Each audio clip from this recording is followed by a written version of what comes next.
अस्सलामुअलैकुम class, this is Mohammad Hashim Zia and you guys are watching mathematics by Hashim Zia. बेटा आज की क्लास के अंदर हम लोग एक्सरसाइज नंबर 6.5 के लेक्चर नंबर 2 को स्टार्ट कर रहे होंगे, जिसके अंदर we will be covering the remaining exercise of exercise number 6.5। तो बेटा पार्शियल फ्रैक्शन के टॉपिक को हम लोग डिस्कस कर रहे थे। तो बेटा देखो अगेन मेरे पास क्वेश्चन नंबर 7 आ रहा है पार्शियल फ्रैक्शन के ऊपर, one of the most important question. इस क्वेश्चन को कैसे सॉल्व किया जाएगा? अगेन देखो सबसे पहले नंबर के ऊपर आपने क्या काम करना है, क्वेश्चन को एज इट इज एक दफा कॉपी डाउन कर देना है। मेरे पास क्वेश्चन जो आ रहा है, मैंने क्या काम करूंगा बेटा, इस क्वेश्चन को एज इट इज एक दफा कॉपी डाउन करूंगा, सही है ना। हमारे पास जो भी क्वेश्चन आ रहा है मैंने उसको एज इट इज एक दफा अपने पास कॉपी डाउन कर दिया, सही है ना बेटा। जब कॉपी डाउन ये क्वेश्चन मैंने कर दिया, इसके बाद देखो अब नेक्स्ट स्टेप के अंदर हम क्या करते हैं, पार्शियल फ्रैक्शन के कॉन्सेप्ट को यूटिलाइज करते हुए इसको ब्रेक डाउन करना होता है। ब्रेक डाउन क्यों करना है? क्योंकि देखो आप डायरेक्टली इंटीग्रेशन अप्लाई नहीं कर सकते। आपके पास यहाँ पे दो फंक्शंस डिवाइड हो रहे हैं, आप इस क्वेश्चन के ऊपर किसी और तरीके से इंटीग्रेशन को अप्लाई नहीं कर सकते। तो पार्शियल फ्रैक्शन एक डिवीजन मेथड होता है जिसके ऊपर हम पहले फंक्शन को सिंप्लीफाई करते हैं। जब फंक्शन सिंप्लीफाई हो जाता है उसके बाद इंटीग्रेशन को अप्लाई किया जाता है। सिंस मैं इस क्वेश्चन के ऊपर डायरेक्टली इंटीग्रेशन को अप्लाई नहीं करवा सकता, कॉन्सेप्ट अप्लाई कर ही नहीं सकते किसी तरीके से, तो डेट द रीजन के पहले हम पार्शियल फ्रैक्शन पे ब्रेक करेंगे। अब देखो पार्शियल फ्रैक्शन पे इस क्वेश्चन को ब्रेक कैसे किया जाएगा? बहुत सारी पार्शियल फ्रैक्शन की टाइप्स होती हैं। आपको अभी तक मैंने सिर्फ पहली टाइप पढ़ाई है। पहली टाइप क्या होती है कि हमेशा अपने डिनोमिनेटर के फैक्टर्स को देखो। डिनोमिनेटर्स का मतलब क्या होता है? डिवीजन में आने वाली टर्म को देखो।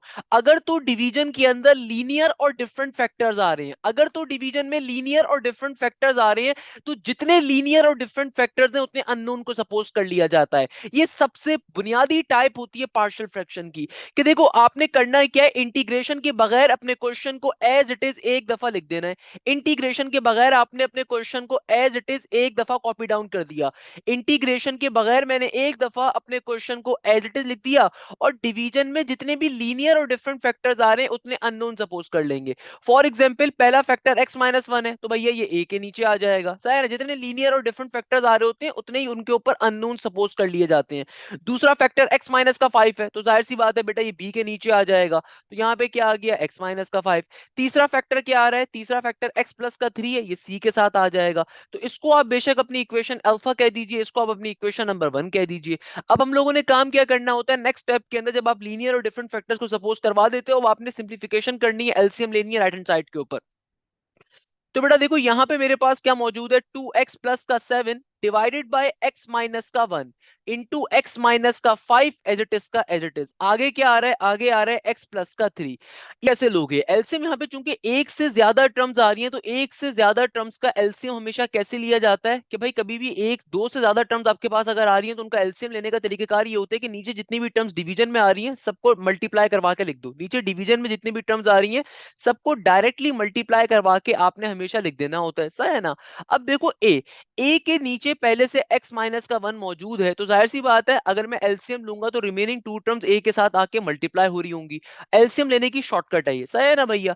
तो ए के साथ बाकी की दो टर्म्स कौन सी आके मल्टीप्लाई हो रही होंगी, जो ए के नीचे वैल्यू नहीं है उसके अलावा वाली दो टर्म्स। सिमिलरली देखो अब जब मैं बी पे जा रहा हूं, तो देखो बी के नीचे ऑलरेडी x माइनस का 5 है, यानी कि बाकी की दो टर्म्स जो होंगी ये मल्टीप्लाई आके हो रही होंगी बी के साथ। तो बी के पास क्या आ जाएगा, बी के पास आ जाएगा x माइनस का 1 इंटू एक्स प्लस का 3। सिमिलरली देखो सी के पास पहले से नीचे क्या है, x प्लस का 3 है। इसका मतलब क्या है, बाकी दो टर्म्स आके इसके पास सी से आके मल्टीप्लाई होंगी, बाकी दो फैक्टर्स आके मल्टीप्लाई होंगे, जो कि क्या क्या होंगे, एक होगा x माइनस का 1, एक होगा x माइनस का 5। अब आपने इसको सिंप्लीफाई करवा लेना है। सिंप्लीफाई कैसे करवाएंगे बेटा, एलसीएम हम लोगों ने ले लिया, तो जाहिर सी बात है नीचे वाली टर्म दोनों तरफ की कैंसिल आउट हो जाएगी, तो यहां से आपको फाइनली इक्वेशन बीटा मिल जाएगी। तो क्या बन गया देखो, इक्वल टू के इस तरफ 2x प्लस का 7, इसको ओपन करवाने की जरूरत नहीं है। यहां पे क्या आ गया, a इंटू एक्स माइनस का 5 इंटू एक्स प्लस का 3 एज इट इज का एज इट इज, प्लस का b एज इट इज का एज इट इज। आगे ब्रैकेट में क्या है, आगे आ रहा है x माइनस का 1 इंटू एक्स प्लस का 3, प्लस के c के साथ क्या आ रहा है, प्लस के c के साथ है x माइनस का 1 इंटू एक्स माइनस का 5। तो ये आपकी डायरेक्टली इक्वेशन बीटा आ गई। इसको अल्लाह का वास्ता फर्दर सिंप्लीफाई करवाने के अंदर आपको जरूरत नहीं है, ये डायरेक्टली आपकी इक्वेशन बीटा बन गई। हम डायरेक्टली क्या करेंगे भैया, अब हमें फैक्टर्स की वैल्यूज को जीरो के ऊपर सपोज करवाएंगे ताकि इन अननोन की वैल्यूज को निकाला जा सके। देखो लास्ट क्लास में इस कॉन्सेप्ट को हमने ऑलरेडी डिस्कस किया हुआ है, जस्ट क्वेश्चन नंबर 7 को मैं आपको रिवाइज करवाने के लिए करवा रहा हूं, क्योंकि आज की क्लास के अंदर हम जब आगे के क्वेश्चन सॉल्व कर रहे होंगे वो बड़े डिफिकल्ट आपको लग सकते हैं अगर आपको बेसिक कॉन्सेप्ट नहीं आता होगा। तो भाई देखो बेसिक काम हम लोगों ने करना है कि भाई अगर डिवीजन में लीनियर और डिफरेंट फैक्टर्स आ रहे हैं तो उतने ही हम अननोन्स को सपोज करते हैं, हर लीनियर और डिफरेंट फैक्टर के ऊपर एक एक अननोन आ जाता है। देन आप नेक्स्ट स्टेप में जाके एलसीएम लेते हो और फिर उससे नेक्स्ट स्टेप में जाके नीचे वाली टर्म कैंसिल आउट होगी हमेशा और आपके पास इक्वेशन आ गई। अब आपने काम क्या करना है कि जितने भी आपके पास ये लीनियर और डिफरेंट फैक्टर्स आ रहे थे इनको बारी बारी जीरो पे सपोज करवाओगे। तो हम क्या करेंगे, मैं यहाँ पे लिखता हूं नाउ, और नाउ को लिखने के बाद जो पहला लीनियर और डिफरेंट फैक्टर है ये x माइनस का 1 है, तो x माइनस के 1 को जीरो के बराबर सपोज किया तो x की वैल्यू किसके बराबर आ गई, 1 के बराबर आ गई। इसका मतलब क्या होगा बेटा, इसका मतलब ये है कि भैया पहली x की वैल्यू, एक x की वैल्यू क्या है, 1 के बराबर है। सिमिलरली दूसरा मेरे पास लीनियर और डिफरेंट फैक्टर क्या आ रहा है, ये आ रहा है x माइनस का 5, इसको भी जीरो के बराबर सपोज करेंगे तो बेटा x की वैल्यू क्या आ जाएगी, पॉजिटिव के 5 के बराबर। तीसरा लीनियर और डिफरेंट फैक्टर क्या है हमारे पास, x प्लस का 3, क्या आ रहा है x प्लस का 3 इक्वल टू 0, तो यहां से मेरे पास x की वैल्यू क्या आ जाएगी, पॉजिटिव 3 के बराबर। इसका मतलब क्या हुआ कि भाई अब इसको सिंप्लीफाई करना बच्चों का काम है, बहुत ही सिंपल काम है। अब हमने करना क्या है, बारी बारी इन x की वैल्यूज को उठा के इक्वेशन नंबर बीटा में प्लॉट कर देना है। सही है ना भाई, तो इक्वेशन नंबर बीटा को हम लोग सिंपल तरीके से उसमें वैल्यूज को प्लॉट करवाते हैं। तो सबसे पहले नंबर के ऊपर देखो मेरी पहली वैल्यू को डालेंगे तो क्या लिखेंगे, putting putting x is equal to 1, putting x is equal to 1 in equation beta, यानी कि डायरेक्टली x की वैल्यू 1 को इक्वेशन बीटा में प्लॉट कर देना है। अब देखो जहां जहां x आ रहा है वहां x की वैल्यू 1 प्लॉट करना है। चूंकि पार्शियल फ्रैक्शन के क्वेश्चन थोड़े लेंदी होते हैं तो ऑलवेज रिमेंबर दिस थिंग, आपको हर स्टेप को शो करने की नीड नहीं है।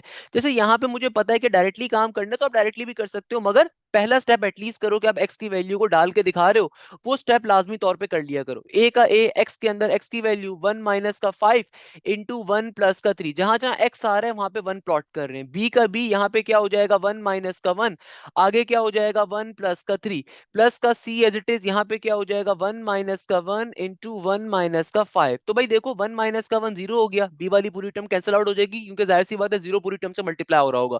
सिमिलरली 1 माइनस का 1 जीरो हो गया तो ये वाली पूरी टर्म भी कैंसिल आउट हो गई। तो डायरेक्टली आपके पास क्या आ जाएगा, 2 प्लस का 7, साथ में 2 का इजाफा करोगे 8 और 9 बनता है, तो ए का ए एज इट इज, एक में से 5 निकालोगे नेगेटिव का 4 बचता है, एक प्लस का 3 पॉजिटिव का 4 होता है, 4 4 जर 16, 16 यहाँ पे क्या हो रहा है मल्टीप्लाई, वहां पे जाके क्या हो जाएगा डिवाइड हो जाएगा, नॉर्मल सी बात है। तो आपके पास a की वैल्यू किसके बराबर आ जाएगी, नेगेटिव का 16, वहां पे जाके जब डिवाइड होगा तो a की वैल्यू आ जाएगी नेगेटिव का 9 डिवाइडेड बाय 16, क्योंकि देखो नेगेटिव का 4 जब 4 से मल्टीप्लाई होगा तो आपके पास क्या बन जाएगा नेगेटिव का 16, और ये नेगेटिव का 16 यहाँ पे मल्टीप्लाई हो रहा है वहां पे डिवाइड होगा तो सिमिलरली a की वैल्यू आ जाएगी। अब क्या करेंगे, अब दूसरी वाली वैल्यू को डालेंगे, x की दूसरी वैल्यू क्या है 5 के बराबर, तो क्या लिखेंगे जहां जहां x आ रहा है वहां x की वैल्यू को डाल देंगे, तो मैं लिखूंगा putting x is equal to 5 in equation beta. अब की बारी के अंदर इक्वेशन नंबर बीटा में जहां जहां x आ रहा है वहां x की वैल्यू 5 को प्लॉट किया जाएगा। तो बेटा देखो क्या बन जाएगा, 2 का 2 एज इट इज, x की जगह पे 5 प्लस का 7 as it is, equal to के बाद a का a, x की जगह पे 5 माइनस का 5 का 5 as it is, into x plus का 3 यानी कि 5 प्लस का 3, प्लस का b एज इट इज का as it is x minus का 1 यानी कि 5 माइनस का 1, इंटू x प्लस का 3 यानी कि 5 प्लस का 3, प्लस का c as it is into x minus का 1 यानी कि 5 माइनस का 1, और x माइनस का 5 यानी कि 5 माइनस का 5। तो देखो 5 माइनस 5 तो जीरो हो गया, ये पूरी टर्म कैंसिल आउट हो रही है, ये वाली पूरी टर्म भी कैंसिल आउट हो रही है, तो सिंपल b की वैल्यू यहां से क्या आ जाएगी, देखो ये आ जाएगी 5 टू जा 10, 10 प्लस का 7, ये तो बन गया 17, और यहाँ पे क्या आ गया, यहाँ पे आ जाएगा 5 में से एक गया 4, 5। सिमिलरली देखो 5 प्लस का 3 क्या होगा, 5 प्लस का 3 आपके पास 8 बन जाएगा, तो 4 8 जा 32 हो गया, यानी कि आपके पास क्या आ गया b का b as it is into 32 का 32, यानी कि b की वैल्यू किसके बराबर आ जाएगी, b की वैल्यू हमारे पास आ जाएगी 32, यहाँ पे मल्टीप्लाई हो रहा है वहां पे डिवाइड हो जाएगा। देखो a और b की वैल्यू निकाल ली, अब c की वैल्यू कैसे निकालेंगे, इस पर्टिकुलर वैल्यू को उठा के, इस थर्ड फैक्टर को उठा के हम लोगों ने इक्वेशन बीटा में डालना है। अच्छा by the way third factor हमारे पास x is equal to negative 3 होगा ना यार, क्योंकि x प्लस का 3 फैक्टर में x प्लस का 3 इक्वल टू 0 अगर गिवन था तो जाहिर सी बात है थर्ड फैक्टर क्या होगा, x is equal to negative 3। मैंने जल्दी के अंदर प्लस का 3 लिख दिया था, but x is equal to negative 3 है भाई, नॉर्मल सी बात है यार ये तो हम क्या करेंगे, अब बारी बारी उठा के हम थर्ड फैक्टर को उठा के किसमें डालेंगे, इक्वेशन नंबर बीटा में प्लॉट कर देंगे, सिंपल सी चीज है। तो भाई क्या बन जाएगा, ये बन जाएगा सिंपल तरीके से putting putting equation putting x is equal to negative 3, putting x is equal to negative 3 in equation beta, यानी कि सिंपल तरीके से इक्वेशन नंबर बीटा में x की वैल्यू -3 को प्लॉट कर दिया जाएगा। तो भाई क्या बन जाएगा, ये हो जाएगा 2 का 2, x की जगह पे -3 प्लस का 7 इक्वल टू के बाद a का a एज इट इज, आगे x माइनस का 5 यानी कि -3 -5, x प्लस का 3। तो भाई देखो आगे क्या आ रहा है, आगे आ रहा है x प्लस का 3, x की वैल्यू -3 है तो क्या बन जाएगा -3 प्लस का 3, आगे आ रहा है प्लस का b, x माइनस का 1 यानी कि -3 -1 और x प्लस का 3 यानी कि -3 प्लस का 3, आगे आ रहा है प्लस का c। तो भाई मेरे पास जगह कम है इसलिए मैं आपको यहाँ पे जल्दी जल्दी करके दिखा रहा हूँ। x माइनस का 1 यानी कि -3 -1 और x माइनस के 5 का मतलब क्या, -3 का 5। तो इसको अगर आप सिंप्लीफाई करवाएं तो बेटा क्या बन जाएगा, ये हो जाएगा देखो 3 टू जार -6 प्लस का 7, -6 प्लस का 7 होता है हमारे पास +1 के बराबर इक्वल टू के बाद। अब देखो -3 प्लस 3 क्या हो गया, ये वाली टर्म तो पूरी की पूरी जीरो हो जाएगी। सिमिलरली -3 प्लस का 3 ये वाली टर्म भी जीरो हो जाएगी। यहाँ पे क्या आ जाएगा, -3 -1 नेगेटिव का 4 और -3 -5 क्या हो जाएगा, ये हो जाएगा नेगेटिव का 8। तो 4 8 जार क्या होता है बेटा, 4 8 जार 32 होता है और नेगेटिव नेगेटिव पॉजिटिव का 32 हो जाएगा। तो सिंपल वे में क्या बन जाएगा, सी की वैल्यू हमारे पास क्या हो जाएगी, प्लस इंटू 32, सही है ना, 32 बन गई ना, क्योंकि देखो -4 जब -8 से मल्टीप्लाई होगा तो पॉजिटिव का 32 बन गया। अब ये देखो 32 यहाँ पे मल्टीप्लाई और होकर डिवाइड हो जाएगा। तो c की वैल्यू किसके बराबर आ जाएगी, ये आ जाएगी 1 डिवाइडेड बाय 32 के बराबर। हमारा क्वेश्चन क्या हो जाएगा, सिंपल तरीके से सॉल्व हो जाएगा। हमारे पास अब देखो a भी आ गया, b भी आ गया, c भी आ गया। अब हमने करना क्या है, तमाम वैल्यूज को उठा के अपनी मेन इक्वेशन में डालेंगे और हमारा क्वेश्चन फाइनली सॉल्व हो जाएगा। तो मैं क्या लिखूंगा, नाउ इक्वेशन नंबर 1 बिकम्स। अब देखो असल काम पार्शियल फ्रैक्शन के क्वेश्चन में यही होता है कि भाई आपको इन अननोन की वैल्यूज को फाइंड करना होता है। तो हम क्या लिखेंगे, नाउ इक्वेशन नंबर 1 बिकम्स। तो बेटा देखो इक्वेशन नंबर 1 में क्या था, इक्वेशन नंबर 1 थी 2x प्लस 7 डिवाइडेड बाय, और इन तीनों फैक्टर्स को लिखा हुआ था। तो इक्वेशन नंबर 1 जो हमारी थी उसका रिजल्ट लिख दीजिए। इक्वेशन नंबर 1 क्या थी, 2x प्लस का 7 और नीचे डिवीजन में क्या था, नीचे डिवीजन में आपके पास ये तीनों फैक्टर्स आ रहे थे, x माइनस का 1 इंटू एक्स माइनस का 5 इंटू एक्स प्लस का 3, सही है ना, इक्वल टू के बाद आपके पास a था। तो a की वैल्यू देखो किसके बराबर आई है, a हमारा बराबर आया है नेगेटिव का 9/16 के। तो ऊपर आ गया नेगेटिव का 9 डिवाइडेड बाय 16 और नीचे डिवीजन में पहला फैक्टर क्या था, x माइनस का 1। फिर आगे था प्लस का साइन, फिर b की वैल्यू थी, b की वैल्यू किसके बराबर थी, 17 डिवाइडेड बाय 32 के। हो सकता है कोई बच्चा सोच रहा हो सर आपको कैसे याद है, तो भाई सिंपल तरीके से क्वेश्चन को आपने जब ब्रेक किया तो a प्लस बी प्लस सी बनाना और नीचे तीनों फैक्टर्स आ गए। तो सिंपल सी चीज है बेटा, ये आपको वैसी जहन में आ जाएगी जैसे जैसे आप क्वेश्चन को सॉल्व करते जाओगे, सही है ना, इंटू एक्स माइनस का 5। और सी मेरा तीसरा फैक्टर क्या था, ये था 1/32 और नीचे डिवीजन में तीसरा फैक्टर था एक्स प्लस का 3। देखो हमने तमाम वैल्यूज को इक्वेशन नंबर 1 में डाल दिया। अब खुद सोचो आपकी इक्वेशन नंबर 1 बन कैसे रही थी, भाई जब आपने अपने क्वेश्चन को इंटीग्रेशन के बगैर लिया था तो उसको आपने पार्शियल फ्रैक्शन में ब्रेक करवाया था ना। यानी कि मैं क्या कह सकता हूं कि भाई ये मेरा ओरिजिनल क्वेश्चन ही आ रहा है ना, यानी कि मेरे ओरिजिनल क्वेश्चन को जब मैंने ब्रेक किया तो ये वैल्यू बन रही थी।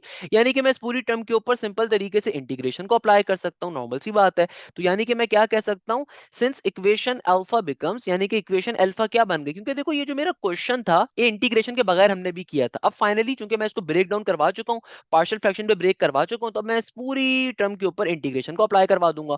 तो इंटीग्रेशन को हम क्या करवा देंगे, इस पूरी की पूरी टर्म के ऊपर अप्लाई करवा देंगे, सही है ना। अब देखो ये ऊपर 16 जो डिवीजन में लिखा हुआ था ये नीचे आ जाएगा, क्योंकि मैथ्स का बेसिक कॉन्सेप्ट होता है एक से ज्यादा टर्म्स अगर डिवाइड हो रही है सबसे नीचे वाली टर्म नीचे से ऊपर जाके पलटी खा के लिखी जाती है।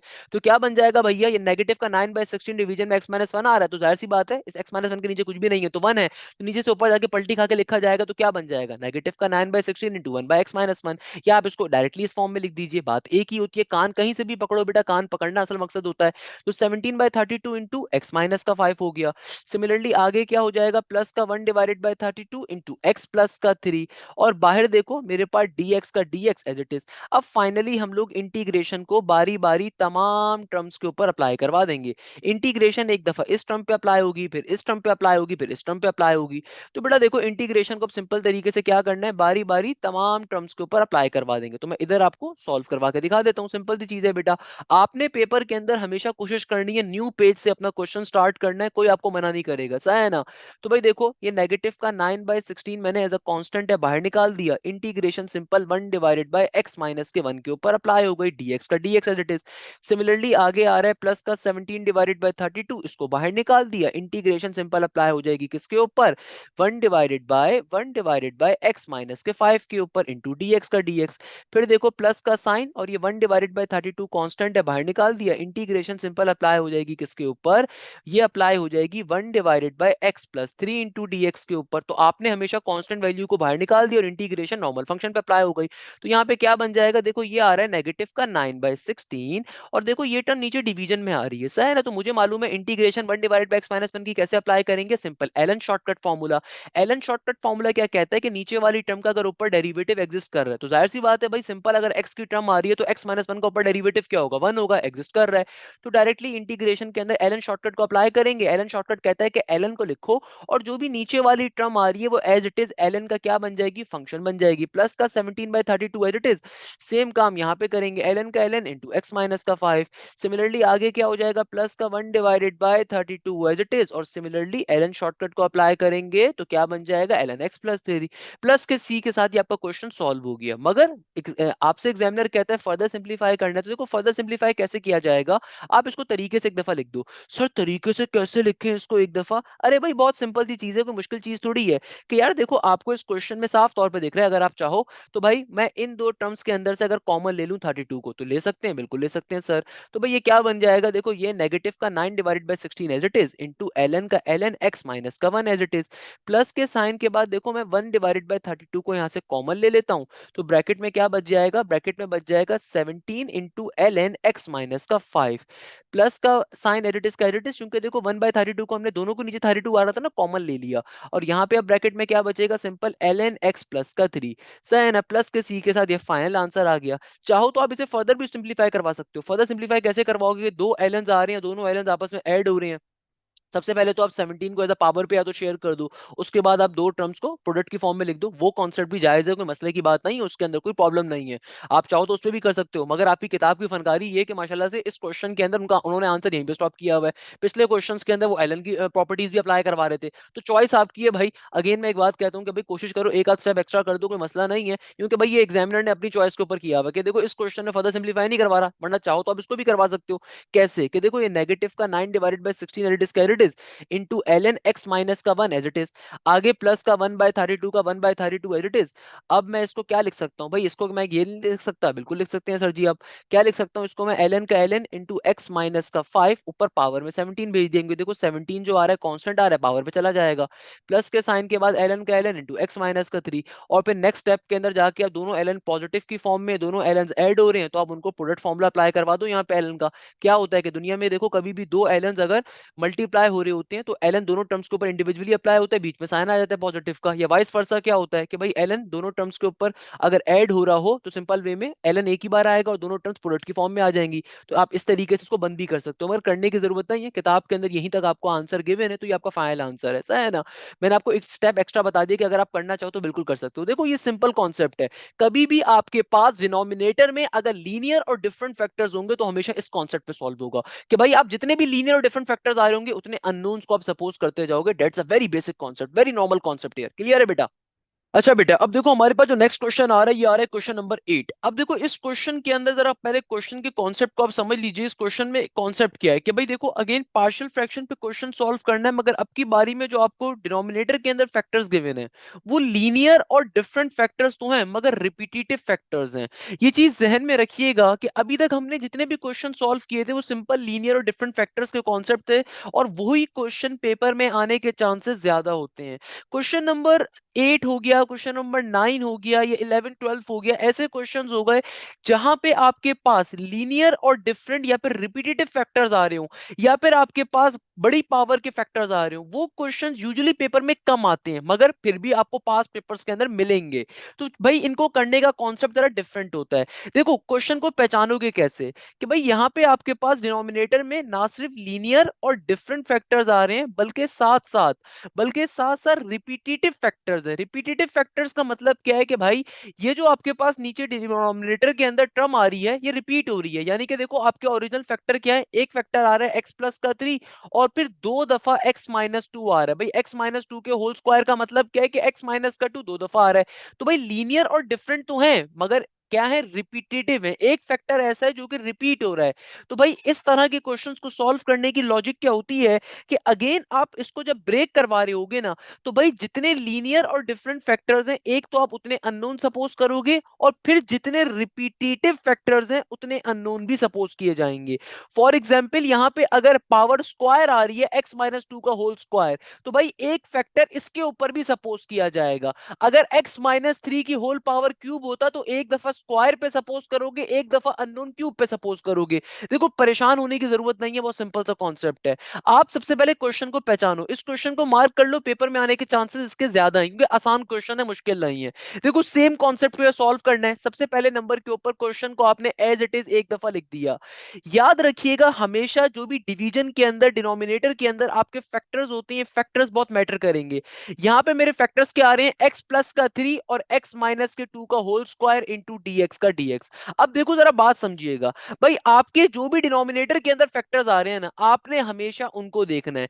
यहां पे मेरे फैक्टर्स क्या हैं, एक फैक्टर है x प्लस का 3, एक आ रहा है x माइनस टू का होल स्क्वायर। भाई डिवीजन के अंदर लीनियर और डिफरेंट फैक्टर्स तो हैं, मगर एक फैक्टर रिपीट हो रहा है कि भाई उसके ऊपर x माइनस टू का होल स्क्वायर आ रहा है, यानी कि ये फैक्टर कैसा है, रिपीटेटिव फैक्टर है। तो अब देखो आप करोगे क्या, कि जब आप इसके अननोन्स ब्रेक करोगे ना, इसकी पार्शियल फ्रैक्शन ब्रेक करने का कॉन्सेप्ट डिफरेंट होता है। ये केस नंबर 2 कहलाता है पार्शियल फ्रैक्शन के अंदर, कि देखो अगेन काम वही करेंगे कि भाई पहले दफा हम इंटीग्रेशन के बगैर एक दफा क्वेश्चन को लिख देंगे।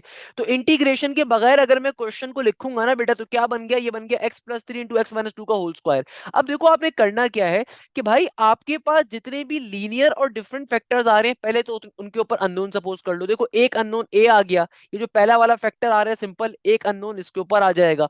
और एक अननोन मेरा आ जाएगा सिंपल, जो दूसरा फैक्टर आ रहा है एक अननोन इसके ऊपर आ जाएगा। यहां तक का काम तो सबको क्लियर होता है कि देखो हम लोगों ने क्या काम करा, ये दो डिफरेंट जो फैक्टर्स आ रहे हैं यहां पे हमने उन पे सपोज कर लिया। मगर मुझे साफ तौर पे दिख रहा है जो सेकंड फैक्टर है इसके ऊपर पावर आ रही है हायर। तो भाई जितनी बड़ी पावर आ रही होती है ना, उतने अननोन भी सपोज किए जाते हैं। यहाँ पे देखो सिंपल आपके पास x माइनस टू का होल स्क्वायर आ रहा है, तो मैं क्या करूंगा, सिंपल c एक अननोन सपोज कर लूंगा इस कंप्लीट टर्म के ऊपर x minus two whole square के ऊपर। ये काम मैं सिंपल सा यहाँ पे परफॉर्म कर दूंगा। देखो कोई मुश्किल चीज नहीं करी, दोबारा समझ लो कि बेटा आपने काम क्या करना है। आपके पास कभी भी डिवीजन में अगर लीनियर और डिफरेंट फैक्टर्स हो, मगर ऐसे जो रिपीटेटिव हो, अभी तक हमने जितने क्वेश्चंस करे थे उसमें कोई भी रिपीटेटिव फैक्टर नहीं था, सिंपल फैक्टर्स थे। आपके पास ऐसा भी क्वेश्चन आया कि जहां पे आपके पास एक x माइनस टू गिवन था, एक x प्लस फाइव गिवन था, एक x माइनस फोर गिवन था। तो भाई ये रिपीटेटिव फैक्टर नहीं है, ये कैसे लीनियर और डिफरेंट फैक्टर थे सिंपल, तो हमने इनके ऊपर इतने अननोन्स को सपोज करवा लिया था, सही है ना।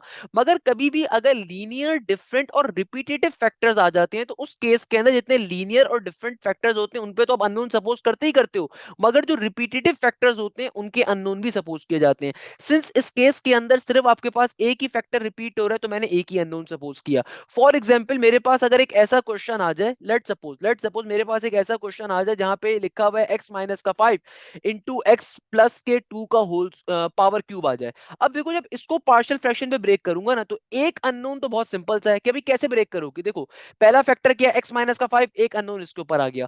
दूसरा फैक्टर मेरे पास क्या है, दूसरा फैक्टर एक्स प्लस टू है, एक अननोन इसके ऊपर आ गया। ये काम तो बहुत सिंपल सा है। अब देखो रिपीटिशन यहाँ पे कितने की है, एक्स प्लस टू के होल पावर क्यूब के ऊपर है। अब मुझे दो फैक्टर्स इसके हिसाब से भी सपोज करने पड़ेंगे, कि भाई एक दफा मैं सपोज करूंगा एक अननोन सी को x plus two whole power square के ऊपर, और एक अननोन सपोज करूंगा फिर मैं होल पावर क्यूब के ऊपर, सही है। तो ये क्या बन जाएगा, एक्स प्लस टू की होल पावर क्यूब। ये दो फैक्टर्स हमने क्यों सपोज करें एक्स्ट्रा, क्योंकि देखो ये जितने भी रिपीटेटिव फैक्टर्स होते हैं ना, उनका हिसाब रखा जाता है।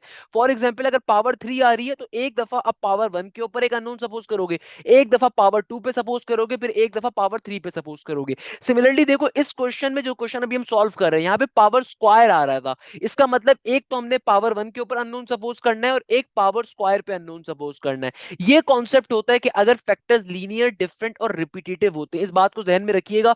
मगर याद रखिएगा इतने ज्यादा पावर वाले क्वेश्चन कभी पेपर में नहीं आएंगे, आप पेपर में इसको कंप्लीट सॉल्व नहीं कर सकते, बहुत लंबा क्वेश्चन हो जाएगा। मगर चूंकि किताब में गिवन है इस तरह का एक क्वेश्चन तो उसको हम सॉल्व कर रहे होंगे, परेशान होने की जरूरत नहीं है। और पावर स्क्वायर वाला तो बहुत ही कॉमन है, बहुत पेपर में आता है, इनफैक्ट एप्टीट्यूड लेवल के ऊपर भी आ जाता है, तो वो इतना मुश्किल नहीं है, बहुत सिंपल सा है। जल्दी से एक दफा रिपीट कर देता हूं कि देखो कभी भी लीनियर डिफरेंट और रिपीटेटिव फैक्टर्स आ रहे होते हैं, जितने भी लीनियर डिफरेंट फैक्टर्स होते हैं उतने अननोन सपोज करते हो, और जितने भी रिपीटेटिव की आपकी पावर होती है उतने फैक्टर्स भी अलग सपोज करते हो। फॉर एग्जाम्पल यहाँ पे x माइनस टू की होल पावर स्क्वायर आ रहा था, देखो x माइनस टू की पावर वन पे एक फैक्टर सपोज किया और एक फैक्टर पे हम लोगों ने x minus two whole power square पे भी सपोज करना है। बहुत सिंपल सा काम है। अब सेकंड स्टेप क्या करोगे, सेकंड स्टेप हमारा वही होगा कि बेटा सिंपल तरीके से एलसीएम ले लिया जाएगा। एलसीएम कैसे लेते हैं भाई, सेम कॉन्सेप्ट है, कोई मुश्किल चीज नहीं है कि देखो एफ एक्स प्लस का सिक्स डिवीजन के अंदर क्या है एक्स प्लस का three into x minus two का whole square as it is. ठीक है, से एलसीएम लेना है। एलसीएम कैसे लेंगे, अच्छा यहाँ पे ये बड़ी लॉजिकल चीज है कि देखो तीन टर्म्स तो आ रही हैं, एलसीएम लेने का तरीकेकार तो वही होगा जो मैंने आपको सिखाया था कि नीचे तीनों टर्म्स को आप बेशक मल्टीप्लाई करवा दो, मगर मुझे साफ तौर पर दिख रहा है कि देखो एक टर्म आ रही है एक्स प्लस का थ्री, बाकी एक टर्म एक्स माइनस टू है और एक इसी टर्म का स्क्वायर आ रहा है, तो देखो एलसीएम क्या होगा, एलसीएम होगा x plus three into x minus two का होल स्क्वायर। अब कोई बच्चा बोले सर एक्स माइनस टू कहां गया, अरे भाई जब आप एलसीएम लोगे तो मल्टीप्लाई डिवाइड मेथड लो या कोई भी मेथड लो, तो जाहिर सी बात है भाई ये x माइनस का टू एक्स माइनस टू का होल स्क्वायर पे कन्वर्ट करवाओगे ना, क्योंकि भाई उसकी बड़ी वैल्यू आ रही है। फॉर एग्जाम्पल कहीं पे अगर लिखा हुआ हो टू डिवाइडेड बाई थ्री, आगे लिखा हुआ हो सेवन डिवाइडेड बाई नाइन, और आगे लिखा हुआ हो for example four divided by let suppose 18, तो भाई इस कंप्लीट टर्म का एलसीएम क्या होगा, एलसीएम 18 के बराबर होगा, क्योंकि थ्री के टेबल में तीनों अगर आते हैं तो भैया जो सबसे बड़ी वैल्यू होगी थ्री के टेबल की वो आपका एलसीएम होगा। सिमिलरली देखो ये एक x माइनस टू आ रहा है, एक x माइनस टू का होल स्क्वायर आ रहा है, तो इन दोनों में करेक्ट एलसीएम क्या होगा, x माइनस टू का होल स्क्वायर। तो आप x माइनस टू थोड़ी नीचे लिखोगे, आप डायरेक्टली जो बड़ी वैल्यू होती है उसको लिख दोगे। और ऊपर देखो ऊपर क्या एग्जिस्ट कर रहा है, ऊपर a का a as it is.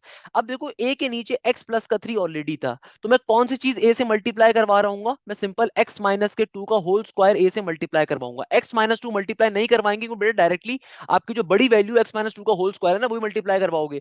Similarly देखो b के नीचे क्या है, b के नीचे x माइनस टू है। अब अगर मुझे b के नीचे x प्लस थ्री और x माइनस टू का होल स्क्वायर लाना है, तो एक x माइनस टू b के पास ऑलरेडी मौजूद था, तो इसका मतलब क्या, सिर्फ एक x माइनस टू से मल्टीप्लाई होगा और एक x प्लस थ्री से मल्टीप्लाई होगा। c के नीचे देखो ऑलरेडी x माइनस टू का होल स्क्वायर एग्जिस्ट कर रहा है, तो इसका मतलब इसको मैं सिंपल x प्लस थ्री से मल्टीप्लाई करवाऊंगा, डेट्स ऑल। अब ये मेरा एलसीएम कंप्लीट हो गया, तो नीचे वाली टर्म्स को आपने नीचे मल्टीप्लाई करवा देना है, तो आपके पास इक्वेशन नंबर बीटा बनकर आ जाएगी। देखो याद रखिएगा कोई मुश्किल चीज नहीं है, परेशान होने की जरूरत नहीं है, आप सेकंड ईयर लेवल पे बैठे हो बेटा, बच्चों वाली मैथ्स है आपके लिए। भाई कैसे काम किया, देखो अगर आपको एलसीएम फॉर्म करवाना है तो आपको साफ तौर पे दिख रहा है नीचे जो तीनों टर्म्स आ रही है इनमें हाईएस्ट वैल्यू किसकी है, भाई दो तो x माइनस टू आ रहे हैं ना, तो x माइनस टू का होल स्क्वायर बड़ी वैल्यू, इसका मतलब नीचे x माइनस टू का होल स्क्वायर आएगा और डिफरेंट वैल्यू के x प्लस थ्री वो आ रहा होगा। अब खुद सोचो a के साथ आपको ऊपर क्या लाना है, a के नीचे ऑलरेडी x प्लस थ्री मौजूद है, तो भाई नीचे क्या होना चाहिए, नीचे x माइनस टू का होल स्क्वायर एलसीएम कंप्लीट करवाने के लिए आ रहे थे ना, तो इसका मतलब a को x माइनस टू के होल स्क्वायर से मल्टीप्लाई करवाओगे। सिमिलरली b के पास पहले से x माइनस टू मौजूद है, तो अगर मुझे इसके नीचे भी x माइनस टू का whole square into x plus three बनाना है, तो इसका मतलब कि एक x माइनस टू इसके पास ऑलरेडी एग्जिस्ट कर रहा है, तो मैं सिंपल इसको x माइनस टू से मल्टीप्लाई करवाऊंगा और x प्लस थ्री से मल्टीप्लाई करवाऊंगा।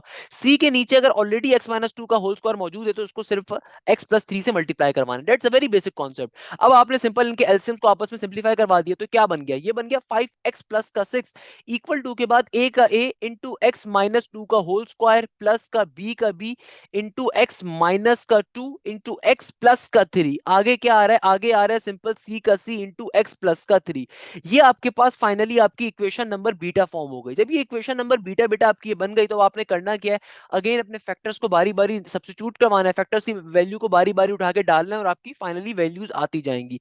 बहुत सिंपल सा काम है। देखो बेटा कभी भी डिवीजन में अगर लीनियर और डिफरेंट फैक्टर्स होते हैं तो वो क्वेश्चन ज्यादा पेपर में आते हैं, क्योंकि कभी भी क्वेश्चन में अगर डिवीजन में लीनियर और डिफरेंट और रिपीटेटिव फैक्टर हो, या फिर नीचे डिवीजन के अंदर इररिड्यूसिबल फैक्टर हो, या फिर आपके पास रिपीट होने वाला फैक्टर हो या क्वाड्रेटिक फैक्टर हो, उस सूरत के अंदर होता है क्या है, थोड़ा सा क्वेश्चन चेंज हो जाता है। एक तो पार्शियल फ्रैक्शन को अप्लाई करने का मेथड चेंज होता है जो मैं समझा चुका हूं। दूसरे नंबर के ऊपर अब देखो हमने जब इक्वेशन नंबर बीटा अपनी फॉर्म कर ली, अब हम लोगों ने क्या करना है, फैक्टर्स को बारी बारी प्लॉट करना है। अब देखो मेरे पास दो ही फैक्टर्स हैं मगर अननोन्स कितने हैं, तीन हैं। देखो हम अगेंस्ट कॉन्सेप्ट हमारा सेम रहेगा स्टार्टिंग के अंदर कि भाई पहला फैक्टर क्या आ रहा है, एक्स प्लस थ्री, इसको जीरो पे सपोज करवाएंगे, तो एक्स की वैल्यू हमारे पास आ गई नेगेटिव की थ्री के बराबर। दूसरा फैक्टर क्या आ रहा है आपके पास, दूसरा फैक्टर आपके पास आ रहा है एक्स माइनस का टू, इसको भी आप सपोज करवाओगे जीरो के ऊपर, तो जाहिर सी बात है x x की एक और वैल्यू क्या आ गई 2 के बराबर। अब इन दोनों वैल्यूज को बारी बारी इक्वेशन बीटा में जरा डालते हैं तो क्या बन जाएगा, जरा और से देखिएगा। सबसे पहले नंबर के ऊपर पहला फैक्टर प्लॉट कर रहे हैं तो मैं यहाँ पे लिखता हूं putting x is equal to -3 in equation beta, यानी कि x की वैल्यू -3 को उठा के इक्वेशन नंबर बीटा में प्लॉट कर देते हैं।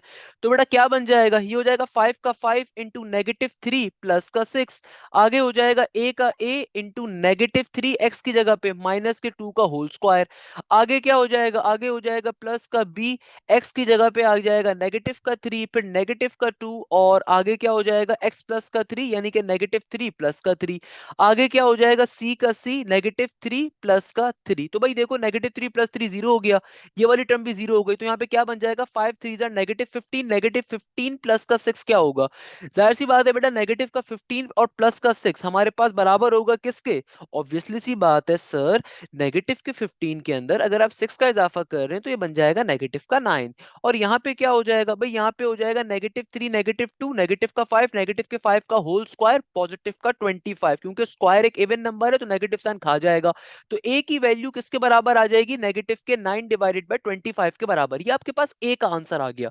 अब आपने क्या करना है, b का आंसर भी सेम तरीके से निकालना है जिस पैटर्न के ऊपर अभी तक सॉल्व करते रहे हैं, कि देखो b की वैल्यू कैसे निकालेंगे, सिंपल तरीके से मैं इसको पुट करवा दूंगा। क्या लिखेंगे, putting x is equal to 2 in equation number beta, यानी कि सिंपल तरीके से जो भी x की वैल्यू आ रही है इसको इक्वेशन बीटा में डाल दिया जाएगा।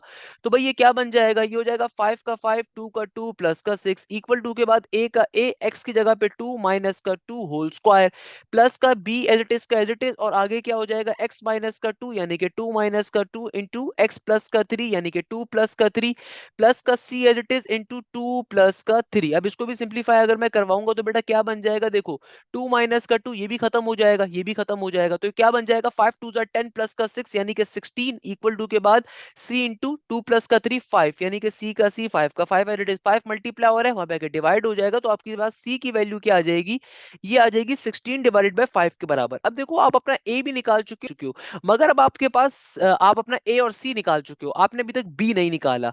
अब देखो कभी भी डिवीजन के अंदर अगर सिंपल कॉन्सेप्ट नहीं है यानी कि लीनियर और डिफरेंट फैक्टर्स नहीं है, तो पार्शियल फ्रैक्शन को अब की बारी में सॉल्व करने का जो थर्ड कांस्टेंट होता है, थर्ड अननोन होता है, फोर्थ अननोन होता है, उसको निकालने का तरीकेकार क्या होता है। देखो बेटा जब यहां तक का आपने काम कर लिया तो अब जहन में एक चीज रखिएगा कि भाई आपके पास कभी भी डिवीजन के अंदर डिनोमिनेटर के अंदर अगर सिंपल केस नहीं है यानी कि सिंपल लीनियर और डिफरेंट फैक्टर्स नहीं है, तो ये चीज जहन में रखिएगा कि अब की बारी में आपको फर्दर अननोन की वैल्यूज निकालने में थोड़ा सा जो है ना एक काम करना होता है। क्या काम होता है, आसान सा काम होता है, कोई मुश्किल काम नहीं है। कि देखो हमारे पास जितने भी लीनियर और फैक्टर्स आ रहे थे, जितने भी हमारे पास फैक्टर्स आ रहे थे, हमने सबको बारी बारी जीरो के बराबर सपोज करवाया, तो हमारे पास सिंपल तरीके से दो अननोन्स आ गए। मगर अगर मैं क्वेश्चन देखूं तो यहाँ पे तो हमारे पास तीन अननोन्स हैं। अब तीसरे अननोन की वैल्यू कैसे निकाली जाएगी, तो इसके लिए कॉन्सेप्ट होता है। क्या कॉन्सेप्ट होता है कि भैया आपने सिंपल तरीके से अपनी इक्वेशन नंबर बीटा को थोड़ा सिंप्लीफाई करवाना पड़ेगा, और ये काम फर्दर हर क्वेश्चन के अंदर होगा जहां पे सिंपल लीनियर और डिफरेंट फैक्टर्स नहीं है। जहां पे भी आपके पास लीनियर और डिफरेंट फैक्टर्स नहीं होते, वहां पे किसी ना किसी अननोन की वैल्यू आप नहीं निकाल पाओगे डायरेक्टली, तो वहां पे आप फिर अपनी नॉर्मल इक्वेशन नंबर बीटा को थोड़ा सिंप्लीफाई करवाते हो ताकि लीनियर और डिफरेंट फैक्टर्स को निकाल सके। अब सिंप्लीफाई कैसे करवाते हैं, क्या प्रोसीजर होता है, बहुत सिंपल है, कोई मुश्किल चीज नहीं है। कि देखो मैं यहाँ पे लिखूंगा नाउ इक्वेशन बीटा,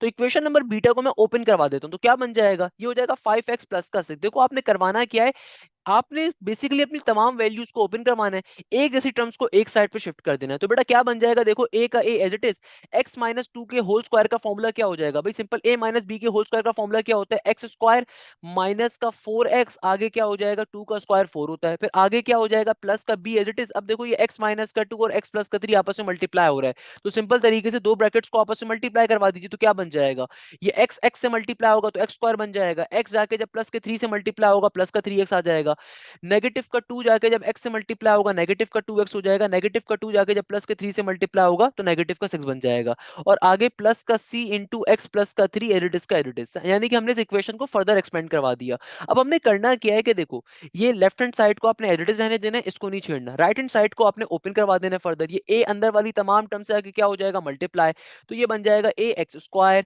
माइनस का a इंटू 4x, आगे क्या हो जाएगा a इंटू 4 यानी कि 4a, आसान भाषा भाषा में।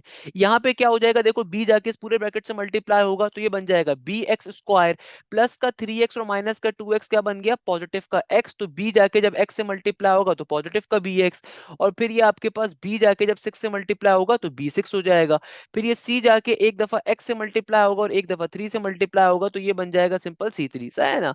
अब देखो इसको फर्दर एक्सपेंड कैसे करवाएंगे, यहाँ पे आ गया 5x प्लस का 6 इक्वल टू के बाद एक जैसी टर्म्स को आप एक साइड पे शिफ्ट कर दीजिए, यानी कि देखो स्क्वायर बेस्ड टर्म्स जो आ रही हैं इनको मैं एक साइड पे शिफ्ट कर दूंगा तो ए एक्स स्क्वायर प्लस का बी एक्स स्क्वायर, और कोई स्क्वायर बेस्ड टर्म नहीं आ रही है।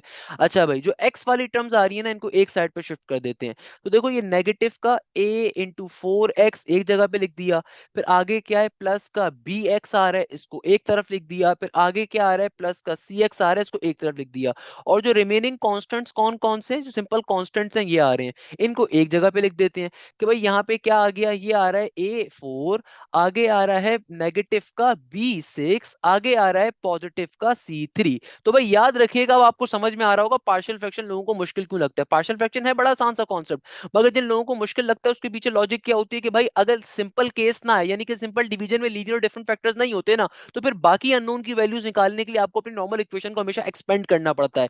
तो अब देखो ये क्या बन गया, यहाँ पे आ गया 5x प्लस का 6 इक्वल टू के बाद इन दो टर्म्स के अंदर एक्स स्क्वायर कॉमन आ रहा है, तो यहां से मैं एक्स स्क्वायर कॉमन ले लेता हूं, तो ब्रैकेट में क्या बचेगा, ब्रैकेट के अंदर बचेगा सिंपल a प्लस का b, सही है ना। इन तीनों टर्म्स में देखो x कॉमन आ रहा है तो यहां से मैं पॉजिटिव का x कॉमन ले रहा हूं, तो ब्रैकेट में क्या बचेगा, नेगेटिव का 4a प्लस का b और प्लस का c, सही है ना। इन तीनों टर्म्स में कुछ भी कॉमन नहीं है तो इनको मैं एज इट इज लिख देता हूं, ब्रैकेट करके a इंटू 4 यानी कि a4, आगे आ रहा है माइनस का b6, आगे आ रहा है प्लस का c3, सही है ना। अब देखो करना क्या होता है, हमेशा आप अपनी टर्म को एक्सपेंड करवाओगे, एक्सपेंड करवाने के बाद अब आप इसको लेफ्ट हैंड साइड से कंपेयर करवाओगे। भैया देखो हम क्या करवाएंगे, लेफ्ट हैंड साइड से कंपेयर, कंपेयर करवाने का मतलब ये कि देखो यहाँ पे जो एक्स स्क्वायर वाली टर्म है, यहाँ पे जो भी एक्स स्क्वायर वाली टर्म होगी दोनों आपस में कंपेयर होंगी, तो दोनों के कोफिशिएंट्स को एक बार लिख दोगे। अब देखो मेरे पास लेफ्ट हैंड साइड के ऊपर कोई भी एक्स स्क्वायर वाली वैल्यू नहीं है, इसका मतलब मेरी डायरेक्टली इक्वेशन क्या बन गई, ये बन गई a plus b is equal to 0। तो मैं क्या लिख सकता हूं, बाय कंपेयरिंग। देखो ये कॉन्सेप्ट क्या मैं पूरा दोबारा रिपीट कर दूंगा, खुदारा परेशान होने की जरूरत नहीं कि मुश्किल कॉन्सेप्ट है, कुछ मुश्किल नहीं है इसके अंदर। जरा बात को समझो, हम लोग क्या करवा रहे हैं, इक्वेशंस को कंपेयर करवा रहे हैं, लेफ्ट हैंड साइड को राइट हैंड साइड से कंपेयर करवा रहे हैं। देखो a प्लस बी के साथ क्या मौजूद है, एक्स स्क्वायर, यहाँ पे कहीं भी आपको एक्स स्क्वायर नहीं दिख रहा तो इसका मतलब कि एक्स स्क्वायर नहीं मौजूद, जीरो मौजूद है, तो हमने दोनों के आपस में कंपेयर करवा दिया। सिमिलरली देखो यहाँ पे मेरे पास क्या आ रहा है, जरा आपको बात अच्छे से समझ में आएगी कि देखो यहाँ पे मेरे पास जो एक्स वाली टर्म आ रही है ना, अब हमने क्या करना है, यहाँ पे एक्स वाली टर्म को आपस में कंपेयर करवा दिया, जब कंपेयर करवाएंगे तो देखो एक्स एक्स से कैंसिल आउट हो गया, तो मेरे पास इक्वेशन क्या बन गई, तो भाई देखो सिंपल तरीके से ये जो सिंपल एक्स का पावर वाली टर्म है ना, ये सिंपल एक्स वाली टर्म से क्या हो जाएगी, कंपेयर हो जाएगी। तो ये क्या बन जाएगा भाई, ये हो जाएगा मेरे पास नेगेटिव का 4a प्लस का b प्लस का c इक्वल टू के इस तरफ देखो x के साथ क्या मौजूद है, 5 मौजूद है, तो यहाँ पे देखो हम बेसिकली लेफ्ट हैंड साइड और राइट हैंड साइड की वैल्यूज को कंपेयर करवा के अपनी इक्वेशंस को फाइंड कर रहे हैं। मैं इसका बेसिक कॉन्सेप्ट होता है कि इक्वल टू के आमने सामने अगर दो इक्वेशंस आ रही होती है तो दोनों के स्क्वायर कोफिशिएंट आपस में बराबर होते हैं, दोनों के x कोफिशिएंट आपस में बराबर होते हैं, दोनों के कांस्टेंट आपस में बराबर होते हैं। सिमिलरली देखो यहाँ पे जो कांस्टेंट आ रहा है और ये जो कांस्टेंट आ रहा है आपस में कंपेयर हो जाएगा, तो क्या बन जाएगा बेटा, ये हो जाएगा आपके पास सिंपल तरीके से 4a नेगेटिव का 6b प्लस का 3c, ये कंपेयर हो जाएगा किसके साथ, यहाँ पे देखो इक्वल टू किस तरफ कांस्टेंट किया है 6 मौजूद है, तो ये आपकी तीन इक्वेशंस आ गई, इक्वेशन 1 इक्वेशन 2 इक्वेशन 3, सही है ना बेटा। अब आपने करना क्या है, देखो बेटा इस काम के करने से आपको फायदा क्या मिलेगा, इस काम के करने से फायदा ये मिलेगा कि बेटा हमेशा आपके पास जो भी अननोन गायब होगा ना उस अननोन की वैल्यू मिल जाएगी। फॉर एग्जांपल देखो हमें ये बात मालूम है कि हमारे पास a की वैल्यू ऊपर क्या आई हुई है, हमारे पास a की वैल्यू है नेगेटिव के 9 डिवाइडेड बाय 25 के बराबर, सही है ना। हमारे पास c की वैल्यू किसके बराबर थी, 16 डिवाइडेड बाय 5 के, तो b गायब था। अब देखो मुझे b अगर निकालना है ना तो इक्वेशन नंबर 1 सबसे आसान इक्वेशन है, इससे निकाल लेंगे। तो मैं यहाँ पे क्या लिख सकता हूँ, मैं लिखूंगा फ्रॉम इक्वेशन नंबर वन। तो इक्वेशन नंबर वन मेरे पास क्या आई है, ये आई है a plus b equal to 0। तो भाई मेरे पास यहाँ पे a की वैल्यू किसके बराबर है, a बराबर है नेगेटिव के 9 बाय 25 के, प्लस का b इक्वल टू 0 एडिट का एडिट। तो भाई यहाँ से मेरे पास b की वैल्यू क्या आ जाएगी, b की वैल्यू आ जाएगी पॉजिटिव का 9 बाय 25। तो बेटा देखो b की वैल्यू क्या आ जाएगी, पॉजिटिव का 9 डिवाइडेड बाय 25। इस तरीके से हमारे पास दूसरे अननोन की वैल्यू आ जाएगी। अभी तक का हम लोगों ने काम क्या करा है, मैं जल्दी से रिवाइज करवा देता हूं, किसी बच्चे को टेंशन लेने की जरूरत नहीं है। देखो कभी भी अगर आपके पास लीनियर और डिफरेंट फैक्टर हो मगर रिपीटेटिव फैक्टर हो, तो सबसे पहला काम तो आपको पार्शियल फ्रैक्शन पे ब्रेक करना है। For example let us consider, मेरे पास एक क्वेश्चन आ रहा है, इस क्वेश्चन में एक फैक्टर आ रहा है एक्स माइनस का 2, दूसरा आ रहा है मेरे पास एक्स माइनस 3 का होल स्क्वायर। देखो पार्शियल फ्रैक्शन का इंटीग्रेशन से कोई ताल्लुक नहीं होता, पार्शियल फ्रैक्शन एक डिवीजन का कॉन्सेप्ट है।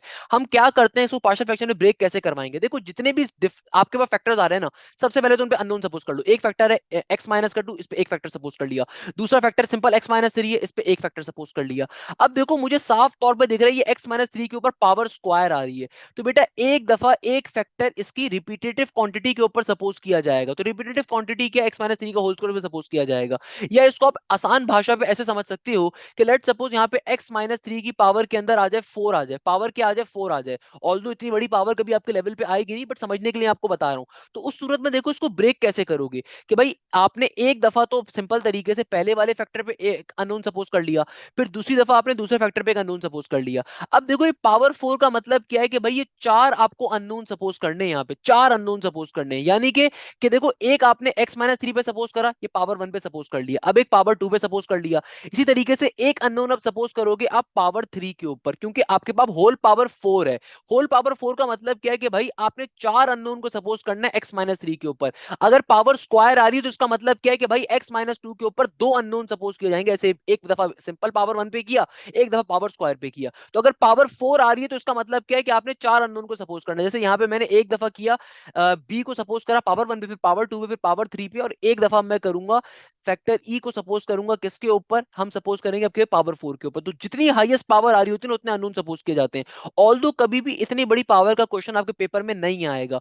मैक्सिमम जो आएगा ना पावर स्क्वायर तक आ सकता है। मगर आपकी किताब में पावर क्यूब भी गिवन है, तो पावर क्यूब का भी मैं बता दूंगा, मसले की बात नहीं है। पावर क्यूब चूंकि किताब में मौजूद है तो आ सकता है, इसमें मतलब दो राय नहीं। हो सकता है एग्जामिनर का दिमाग घूमे और दे दे, वो दे सकता है, कोई मसले की बात नहीं। मगर मेरा बेटा हमेशा याद रखिएगा, इंटीग्रेशन के टॉपिक के अंदर या कभी भी मैथ्स का कोई भी पेपर आ रहा हो, दुनिया में कोई भी पेपर आ रहा हो, हमेशा आपने अपने टाइम मैनेजमेंट का एहसास करना होता है। भाई अगर एक क्वेश्चन आपको आता है मगर वो लंबा क्वेश्चन है, तो आप उसको भी छोड़ सकते हो। जरूरी नहीं कि आप बैठ के वहां पे ईगो के ऊपर ले लो और बैठ के सॉल्व भी करो।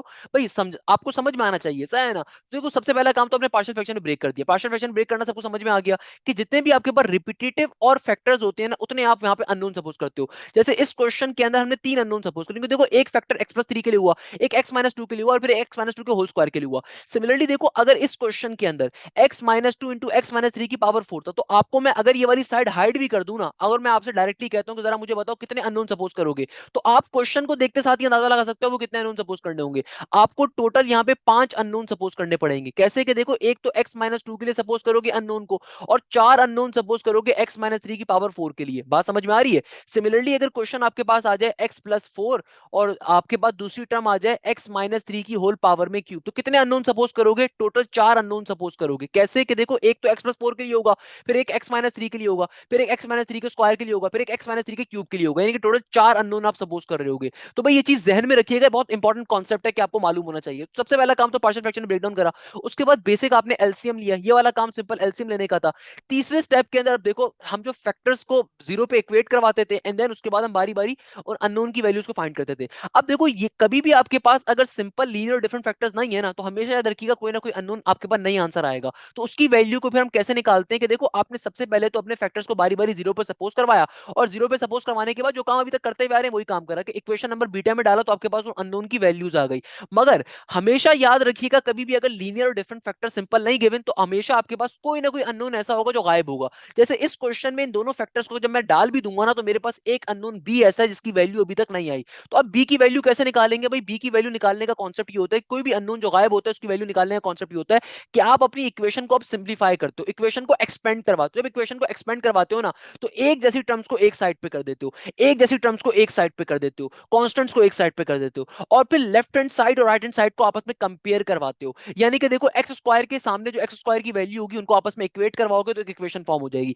एक्स के सामने जो एक्स की वैल्यू होगी उनको आपस में इक्वेट करवाओगे, कॉन्स्टेंट्स के सामने जो कॉन्स्टेंट की वैल्यू होगी उनको आपस में इक्वेट करवाओगे। तो यहां से आपके पास तीन इक्वेशन आ जाया करेंगी या चार इक्वेशन आ जाया करेंगी, डिपेंडिंग अपॉन द क्वेश्चन। और फिर जो भी आपने अननोन की वैल्यूज निकाली हुई है उनको इक्वेशन में डाल के आप जो भी अननोन मिसिंग होगा उसकी वैल्यू को फाइंड कर लेते हो। सिंस आपने काम कर लिया, अब क्वेश्चन सॉल्व आपका बच्चों वाला हो गया।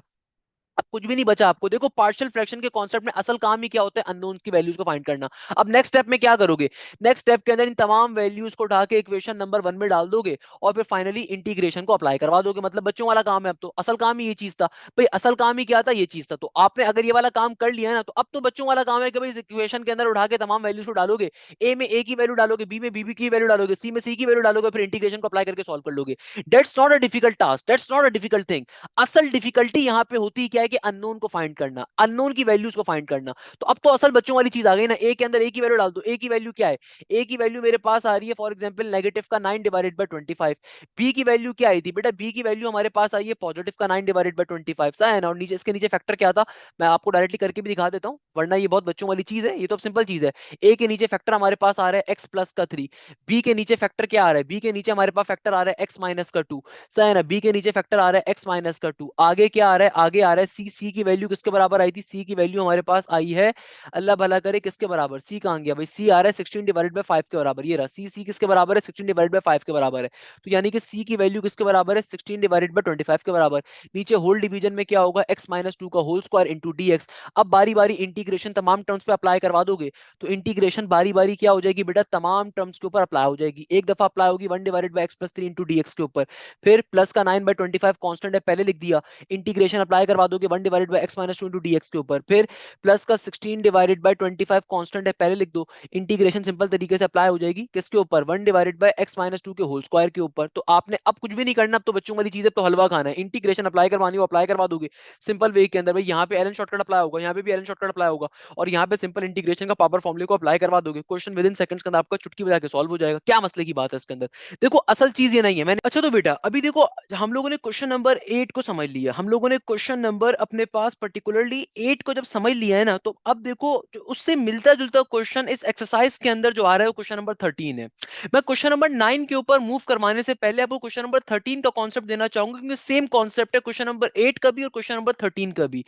दोनों कॉन्सेप्ट्स के अंदर अगर आप गौर से देखो तो आपके पास डिनोमिनेटर के अंदर पार्शियल फ्रैक्शन जो सॉल्व करने को आपको दी जा रही है, जो डिनोमिनेटर आपको गिवन है वहां पे ना सिर्फ लीनियर और डिफरेंट फैक्टर्स गिवन है, बल्कि रिपीटेटिव फैक्टर्स भी गिवन है। ऑल्दो क्वेश्चन नंबर 9 में भी रिपीटेटिव फैक्टर्स हैं, मगर यहाँ पे पावर क्या है, स्क्वायर तक की है। इसलिए पहले इस क्वेश्चन को सॉल्व करवा रहा हूँ, क्योंकि देखो पावर क्यूब आपके लिए अजाब बन जाएगा। वो कभी पेपर में आए तो उसको तब भी सॉल्व करने की नीड नहीं है, पावर स्क्वायर तक आराम से आप क्वेश्चन सॉल्व कर सकते हो, कोई मुश्किल चीज नहीं है। देखो कभी भी आपके पास पार्शियल फ्रैक्शन का क्वेश्चन आए, सबसे पहले डिनोमिनेटर को देखो, डिनोमिनेटर में अगर लीनियर डिफरेंट फैक्टर अवेलेबल है और पावर पावर स्क्वायर तक अवेलेबल है, आराम से सॉल्व कर सकते हो। कैसे सॉल्व करेंगे कि भाई क्वेश्चन को आपने एक दफा as it is copy down कर देना है। जो भी आपको क्वेश्चन आ रहा है उसको आपने आई के साथ लिख के एक दफा as it is copy down कर दिया। तो 3x प्लस का 7 और नीचे डिवीजन के अंदर फैक्टर क्या आ रहा है, फैक्टर आ रहा है 2x माइनस का 1 इंटू एक्स माइनस 4 का होल स्क्वायर, एक्स माइनस 4 का होल स्क्वायर dx का dx as it is. Second number के ऊपर आपने पार्शियल फ्रैक्शन पे इसको सिंपलीफाई करवाना है। देखो मेरे पास टर्म क्या आ रही है, मेरे पास कंप्लीट टर्म आ रही है 3x प्लस का 7, नीचे डिवीजन के अंदर आ रहा है 2x माइनस का 1 इंटू एक्स माइनस के 4 की पावर में होल स्क्वायर। मैं क्या करूंगा, इसको पार्शियल फ्रैक्शन पे ब्रेक डाउन करूंगा। जैसे यहां पे मेरे पास पहला फैक्टर क्या आ रहा है 2x माइनस का 1, तो इसके ऊपर पहले अननोन सपोज कर लिया जाएगा, तो क्या बन जाएगा a divided by 2x minus का 1। अब देखो दूसरा अननोन जो आ रहा है ये आ रहा है x माइनस 4 का whole square. I have already taught you this particular thing कि आप क्वेश्चन को देखते साथ ही अंदाजा लगा सकते हो टोटल कितने अननोन यहाँ पे यूज होंगे। भाई इस क्वेश्चन में टोटल 3 अननोन यूज होंगे, एक होगा 2x माइनस 1 के लिए और दो होंगे x माइनस 4 की होल पावर स्क्वायर के लिए। कैसे होंगे दो, के देखो एक दफा तो मैं सिंपल तरीके से x माइनस 4 के ऊपर एक अननोन को सपोज कर लूंगा, मगर दूसरी दफा पावर स्क्वायर के लिए सपोज करना पड़ेगा, तो क्या बन जाएगा c divided by x minus 4 की होल पावर के अंदर square. Always remember this thing, जितने भी आपके पास डिवीजन के अंदर लीनियर और डिफरेंट फैक्टर्स होते हैं उतने आप लोगों ने सिंपल तरीके से अननोन लेने होते हैं। इस क्वेश्चन में चूंकि दर हकीकत तीन मेरे पास फैक्टर्स आ रहे हैं, एक 2x माइनस 1 है, फिर दो x माइनस 4 आ रहे हैं, x माइनस 4 के होल स्क्वायर का मतलब क्या, दो आ रहे हैं ना। तो भाई कैसे सिंप्लीफाई करेंगे, देखो जो डिफरेंट फैक्टर आ रहा है उसको तो मैंने एक ही बार ले लिया। अब जो रिपीटेटिव फैक्टर आ रहा है एक दफा उसकी पावर 1 के लिए फिर पावर 2 के लिए, जितनी पावर्स होती हैं उतने अननोन्स को हम लेते जाते हैं, सही है ना। तो ये हमारा सिंपल हो गया। Always remember this thing, power square तक के क्वेश्चन को आपने सॉल्व करना है पेपर में अगर आ रहा है। अगर पावर क्यूब तक का आ रहा है तो भाई उसको फिर सॉल्व नहीं करिएगा, वो बहुत लेंथी हो जाएगा, आपकी जान का अजाब बन जाएगा। अब नेक्स्ट स्टेप में क्या करेंगे बेटा, सिंपल एलसीएम लेंगे। देखो यहाँ पे क्या है 3x प्लस का 7, नीचे डिवीजन के अंदर क्या है 2x माइनस का 1 इंटू एक्स माइनस 4 का होल स्क्वायर। तो भाई एलसीएम कैसे लिया जाएगा, देखो यहाँ पे मेरे पास इन तीनों टर्म्स के नीचे क्या चीज मौजूद है, जाहिर सी बात है हमारे पास आ रहा है 2x माइनस का 1 इंटू एक्स माइनस 4 का होल स्क्वायर, है ना। सबसे बड़ी वैल्यू को आपने नीचे क्वांटिटी को ले लिया, तो 2x माइनस का 1 और चूंकि ये दोनों वैल्यूज सिमिलर आ रही हैं, एक छोटी है एक बड़ी है, तो इसमें से बड़ी वाली का एलसीएम ले लिया। ये बात मैं ऑलरेडी एक्सप्लेन कर चुका हूं। लेट सपोज कहीं पे लिखा हो 1/2 प्लस का 1/4 प्लस का 1/8, तो देखो इन तीनों में से बड़ी कौन सी है? 8 है, तो एलसीएम क्या होगा आपका? 8 होगा। 2 को भी आप 8 के बराबर बनाओगे, 4 को भी आप 8 के बराबर बनाओगे। अब देखो ऊपर क्या होगा, ऊपर a के नीचे 2x माइनस का 1 ऑलरेडी मौजूद है, तो मुझे क्या लेकर आना है उसके नीचे? उसके नीचे मुझे लेकर आना है x माइनस 4 का होल स्क्वायर।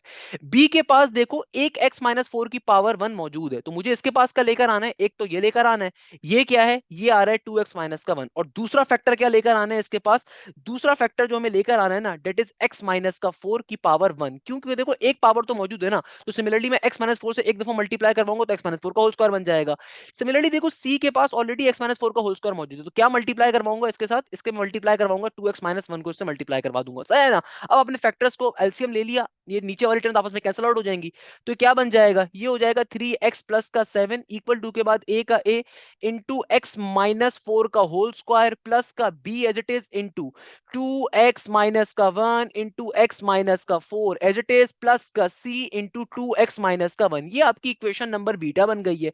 अब हमने क्या करना है? बारी बारी फैक्टर्स को जीरो के बराबर सपोज करवा के अननोन की वैल्यूज को फाइंड करना है। जितने अननोन की वैल्यूज डायरेक्टली आ जाएगी गुड है, अदरवाइज हम इक्वेशन बीटा को सिंप्लीफाई करवाएंगे और फिर रिमेनिंग अननोन की वैल्यूज को फाइंड कर रहे होंगे। अब देखो बेटा, आप लोगों ने नेक्स्ट स्टेप में क्या करना है भाई, जितने भी मेरे पास फैक्टर्स आ रहे हैं मैं उनको बारी बारी जीरो के बराबर सपोज करवाऊंगा और सिंपल तरीके जो अननोन फाइंड हो सकते हैं उन अननोन की वैल्यूज को निकाल लेंगे। तो देखो मेरे पास एक फैक्टर तो क्या आ रहा है, एक फैक्टर हमारे पास आ रहा है 2x माइनस का 1, इसको जीरो के बराबर सपोज करता हूं, तो बेटा x की वैल्यू क्या आ जाएगी? देखो माइनस का 1 जब वहां जाएगा तो पॉजिटिव का 1 बन जाएगा, तो x की वैल्यू क्या आ जाएगी? 1/2 के बराबर, तो x की एक वैल्यू तो ये आ गई। दूसरा फैक्टर हमारे पास क्या है? x माइनस का 4 है, इसको भी जीरो के बराबर सपोज करेंगे तो x की एक और वैल्यू क्या आ जाएगी? पॉजिटिव के 4 के बराबर। इन दोनों वैल्यूज को हमने बारी बारी उठा के इक्वेशन नंबर बीटा में प्लॉट कर देना है, तो बेटा क्या बन जाएगी? देखो मैं सिंपल तरीके से क्या लिखूंगा, मैं लिखूंगा putting x is equal to 1/2 in equation beta, यानी कि सिंपल तरीके से x की वैल्यू को उठा के इक्वेशन बीटा में प्लॉट कर दिया जाएगा। तो बेटा ये क्या बन जाएगा? देखो x के अंदर आपने x की वैल्यू को प्लॉट कर देना है, प्लस का 7 एडिटिस का एडिटिस इक्वल टू के बाद a का a। अब की बारी में देखो x की जगह पे क्या आ रहा है? x की जगह पे 1/2 आ रहा है, माइनस का क्या है? माइनस का 4 एडिटिस का एडिटिस होल स्क्वायर का होल स्क्वायर, फिर आगे क्या है? प्लस का b। यहाँ पे देखो 2 का 2 एज इट इज, x के अंदर x की वैल्यू 1/2 माइनस का 1 जो कि 0 बन जाएगा कंप्लीट टर्म, तो x माइनस का 4 एज इट इज प्लस का c इंटू 2 का 2 अगेन x के अंदर x की वैल्यू दैट इज 1/2 माइनस का 1। सही है ना भैया? अब देखो ये वाली टर्म भी 0 हो जाएगी, ये वाली टर्म भी 0 हो जाएगी, 2/2 1 हो जाएगा, 1 माइनस का 1 0 हो गया। और यहाँ पे मेरे पास क्या आंसर आ जाएगा? ये आ जाएगा देखो 3/2 प्लस का 7 एज इट इज a का a। 1/2 माइनस का 4 क्या बनेगा? अगर आप इसे सिंप्लीफाई करवाओ तो इट शुड बिकम आप 4 2 जार 8, तो एक में से 8 निकाला तो ये बन जाएगा नेगेटिव का 7/2 का होल स्क्वायर। तो अगर मैं इसको सिंप्लीफाई अप करवाऊं ना, तो बेटा सिंप्लीफाई करवाने पे क्या वैल्यू दे रहा होगा? सिंप्लीफाई करवाने पे जाहिर सी बात है मेरे पास a की वैल्यू किसके बराबर आएगी भाई? यहाँ पे हो जाएगा मेरे पास, यहाँ पे भी अगर मैं एलसीएम लूं 7 2 जार 14, तो 3 प्लस का 7 2 जार इज 14, तो 14 प्लस का 3 15 16 17, तो ये बन जाएगा आपके पास 17/2। और यहाँ पे क्या हो जाएगा? a का a एज इट इज 7 का स्क्वायर इज 49 एंड 2 का स्क्वायर इज 4, क्योंकि देखो नेगेटिव की वैल्यू तो खत्म हो जाएगी क्योंकि 2 कैसी है? इवन पावर है। तो भाई देखो 2 1 जार 2 एंड 2 2 जार इज 4, सही है ना? 2 1 जार 2 2 2 होगा तो 17 2 जार किसके बराबर होता है? 34 के बराबर होता है। 49 ऊपर मल्टीप्लाई हो रहा है, नीचे आके डिवाइड हो जाएगा, तो आपके पास a की वैल्यू किसके बराबर आ गई? ये आ गई 34/49 के बराबर। आपने x की वैल्यू को प्लॉट करवा दिया, अब x की वैल्यू 4 को प्लॉट करवा देंगे। देखो भाई x की वैल्यू हाफ 1/2 को प्लॉट करवा दिया ना, अब x की वैल्यू 4 को प्लॉट करवाना है। तो यहाँ पे जल्दी से मैं लिख देता हूं कि putting x is equal to 4 in equation beta, यानी कि x की वैल्यू 4 अब इक्वेशन बीटा में प्लॉट कर रहे हैं। तो भाई इक्वेशन नंबर बीटा के अंदर x की वैल्यू जहां जा रही है वो 4 आ जाएगा, तो क्या बन जाएगा? 3 का 3 x की जगह पे 4 आ गया, प्लस का 7 इक्वल टू के बाद a का a और आगे x माइनस का 4 यानी कि 4 माइनस 4 का स्क्वायर, फिर आगे क्या हो जाएगा? b का b as it is into 2 का 2 4 का 4 माइनस का 1, फिर आगे अगेन क्या हो जाएगा? 4 माइनस का 4 हो जाएगा, फिर प्लस का c इंटू 2 का 2 और 4 का 4 आगे माइनस का 1। सिंप्लीफाई से अगर आप करवा दो तो क्या बनेगा भाई? सिंप्लीफाई करवाने के ऊपर ये क्या बनेगा? 3 4 जार 12, 12 प्लस का 7, फिर 12 में अगर आप 7 का इजाफा करोगे तो जाहिर सी बात है 19 बनता है ना भाई? 12 में 7 तो क्या बन गया? 19 बन गया, इक्वल टू के बाद ये वाली वैल्यू तो खत्म हो जाएगी, 4 में से 4 गया 0 बचेगा, 4 में से 4 गया 0 बचेगा। यहाँ पे क्या हो जाएगा? 4 2 जार 8 और 8 माइनस का 1 7, तो c के साथ क्या आ गया? 7 आ गया, तो यानी कि आपके पास c की वैल्यू किसके बराबर आ जाएगी, 19 डिवाइडेड बाय 7 के बराबर आ जाएगी। देखो अभी तक हम लोगों ने सिर्फ a निकाला है और c निकाला है। अब हम लोगों ने क्या करना है, इस a और c को उठा के हम लोगों ने प्लॉट करना है। तो हमारे पास इक्वेशन नंबर बीटा के अंदर और इक्वेशन नंबर बीटा को सिंप्लीफाई करवाएंगे ताकि रिमेनिंग अननोन आ सके। तो रिमेनिंग अननोन निकालने का कॉन्सेप्ट क्या होता है कि भाई सिंपल तरीके से आपके पास जो इक्वेशन बीटा आ रही है ना, मैं इसको कॉपी करता हूँ क्योंकि मैं बार बार तो ऊपर नीचे नहीं करूंगा। इसको मैंने उठा के यहाँ पे फॉर एग्जाम्पल पेस्ट कर दिया, सही है ना। अब मैं क्या करूंगा, इक्वेशन नंबर बीटा को ओपन करवाऊंगा, सिंप्लीफाई करवाऊंगा। तो मैं यहाँ पे क्या लिखूंगा, मैं लिखूंगा now equation beta, now equation beta. मैं इक्वेशन बीटा को सिंपली एक्सपेंड करवा दूंगा। देखो यहाँ पे 3x प्लस का 7 एडिटिस का एडिटिस, इक्वेशन बीटा को आपने सिंपल ओपन करवाना है। तो ओपन कैसे करवाओगे, x माइनस 4 यानी कि a माइनस बी का होल स्क्वायर फॉर्मूला, तो ये बन जाएगा एक्स स्क्वायर माइनस का 4 टू जार 8x प्लस का 4 का स्क्वायर क्या होता है 16। आगे क्या है, आगे आ रहा है प्लस का b, और यहाँ पे सिंपल तरीके से इन दोनों टर्म्स को आपस में मल्टीप्लाई करवाओगे। 2x जाके जब x से मल्टीप्लाई होगा it should become 2x square, 2x जाके जब नेगेटिव के 4 से मल्टीप्लाई होगा इट शुड बिकम 8x, सही है ना।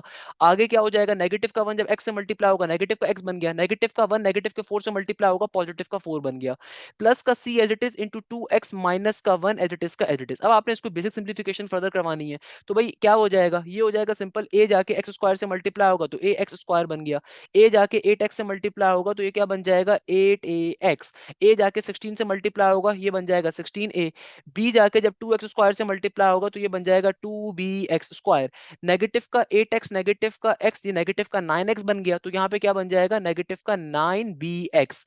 फिर b जाके जब 4 से मल्टीप्लाई होगा तो इट शुड बिकम प्लस का 4b, c सिमिलरली जाके जब 2x से मल्टीप्लाई होगा तो ये बन जाएगा 2cx, और c जाके जब 1 से मल्टीप्लाई होगा तो c का c आ जाएगा। अब हमने क्या करना है, एक जैसी टर्म्स को एक साइड पे शिफ्ट कर देना है, एक जैसी टर्म्स को हम लोगों ने क्या करना है एक साइड के ऊपर शिफ्ट कर देना है। 3x प्लस का 7 एज इट इज का एज इट इज। अब देखो आपके पास जो स्क्वायर बेस्ड टर्म्स आ रही है उनको एक साइड पे शिफ्ट कर दो, तो a x square as it is का एज इट इज प्लस का 2bx स्क्वायर का 2bx square as it is, सही है ना। अब आपके पास देखो जो x वाली टर्म्स आ रही है उनको एक साइड पे शिफ्ट कर दो, x वाली टर्म कौन कौन सी आ रही है बेटा, ये आ रही है नेगेटिव का 8x आ रही है, और आगे देखो आगे मेरे पास आ रही है नेगेटिव का 9bx, आगे आ रही है पॉजिटिव का 2cx, तो हमने x वाली टर्म्स को एक साइड पे कर दिया। रिमेनिंग कांस्टेंट्स कौन कौन से हैं, एक है प्लस का 16a, दूसरा क्या है प्लस का 4b, और एक आ रहा है हमारे पास नेगेटिव का c। अब आपने करना क्या होता है कि भाई लेफ्ट हैंड साइड के ऊपर और राइट हैंड साइड को आपस में इक्वेट करवाने के लिए जो एक जैसी टर्म्स है उनमें से कॉमन ले लेना है। देखो यहां से अगर मैं एक्स स्क्वायर को कॉमन लूं तो ब्रैकेट में क्या बचेगा, ब्रैकेट में आ जाएगा सिंपल a प्लस का 2b, सही है ना। यहां से देखो अगर मैं कॉमन लूं तो ब्रैकेट से क्या कॉमन ले सकता हूं, मैं पॉजिटिव का x कॉमन ले लेता हूं, तो ब्रैकेट में क्या बचेगा, कभी भी नेगेटिव साइन कॉमन मत लिया करो बेटा। तो क्या बचेगा, ये बचेगा नेगेटिव का 8a, यहाँ पे आ गया नेगेटिव का 9b, यहाँ पे आ गया पॉजिटिव का 2c, हमने x कॉमन ले लिया। और यहाँ से तो कुछ भी कॉमन नहीं आएगा, सिंपल कांस्टेंट्स है तो इनको एज इट इज रहने देते हैं, 16a प्लस के 4b माइनस के c को। अब हमने क्या करना है, लेफ्ट हैंड साइड को राइट हैंड साइड के बराबर सपोज करवा लेना है। तो भाई अब आपके पास देखो भाई यहाँ पे जो एक्स स्क्वायर वाली टर्म है, इधर जो एक्स स्क्वायर वाली टर्म है, दोनों आपस में कंपेयर हो जाएंगे तो इनके कोफिशिएंट आपस में बराबर आ जाएंगे। तो भाई देखो यहाँ पे तो एक्स स्क्वायर वाली कोई टर्म एग्जिस्ट ही नहीं कर रही, इसका मतलब क्या हुआ, इसका मतलब ये हुआ कि आपके पास डायरेक्टली a प्लस 2b की वैल्यू 0 के बराबर है, क्योंकि देखो यहाँ पे एक्स स्क्वायर की टर्म एग्जिस्ट नहीं करी, तो इसका मतलब क्या है, एक्स स्क्वायर मौजूद नहीं तो 0x स्क्वायर है, तो यहाँ पे कंपेयर जब करवाओगे तो भैया एक्स स्क्वायर से एक्स स्क्वायर कट गया तो इनके कोफिशिएंट बराबर आ गए।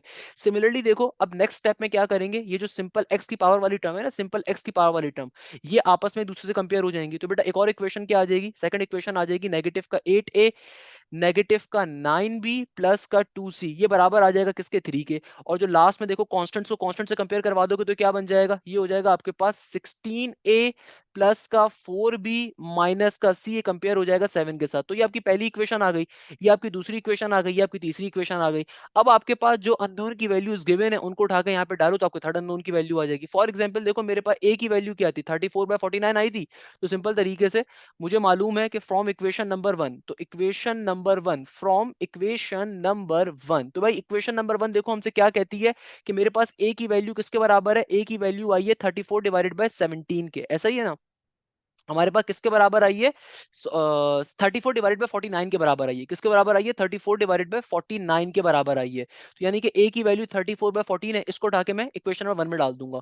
तो बेटा क्या बन जाएगा, देखो ये 34/49 का 34/49 प्लस का 2b edit is equal to 0, तो ये वाली टर्म वहां पे भेजेंगे तो क्या बन जाएगा, ये हो जाएगा 2b is equal to negative का नेगेटिव का 34/49 और ये 2 जो यहाँ पे मल्टीप्लाई हो रहा है वहां पे डिवाइड हो जाएगा, तो आपके पास b की वैल्यू क्या आ जाएगी, b की वैल्यू आ जाएगी नेगेटिव का 34/49 मल्टीप्लाई बाय 2, तो 2 1 2, 2 1 2 एंड 2 7 इज 14। तो बेसिकली हमारे पास b की वैल्यू देखो क्या बन जाएगी, हमारे पास फाइनली b की वैल्यू किसके बराबर आ गई, ये आ गई नेगेटिव के 17/49 के बराबर। इस तरीके से आपने अपने तमाम अननोन की वैल्यूज को फाइंड कर लिया।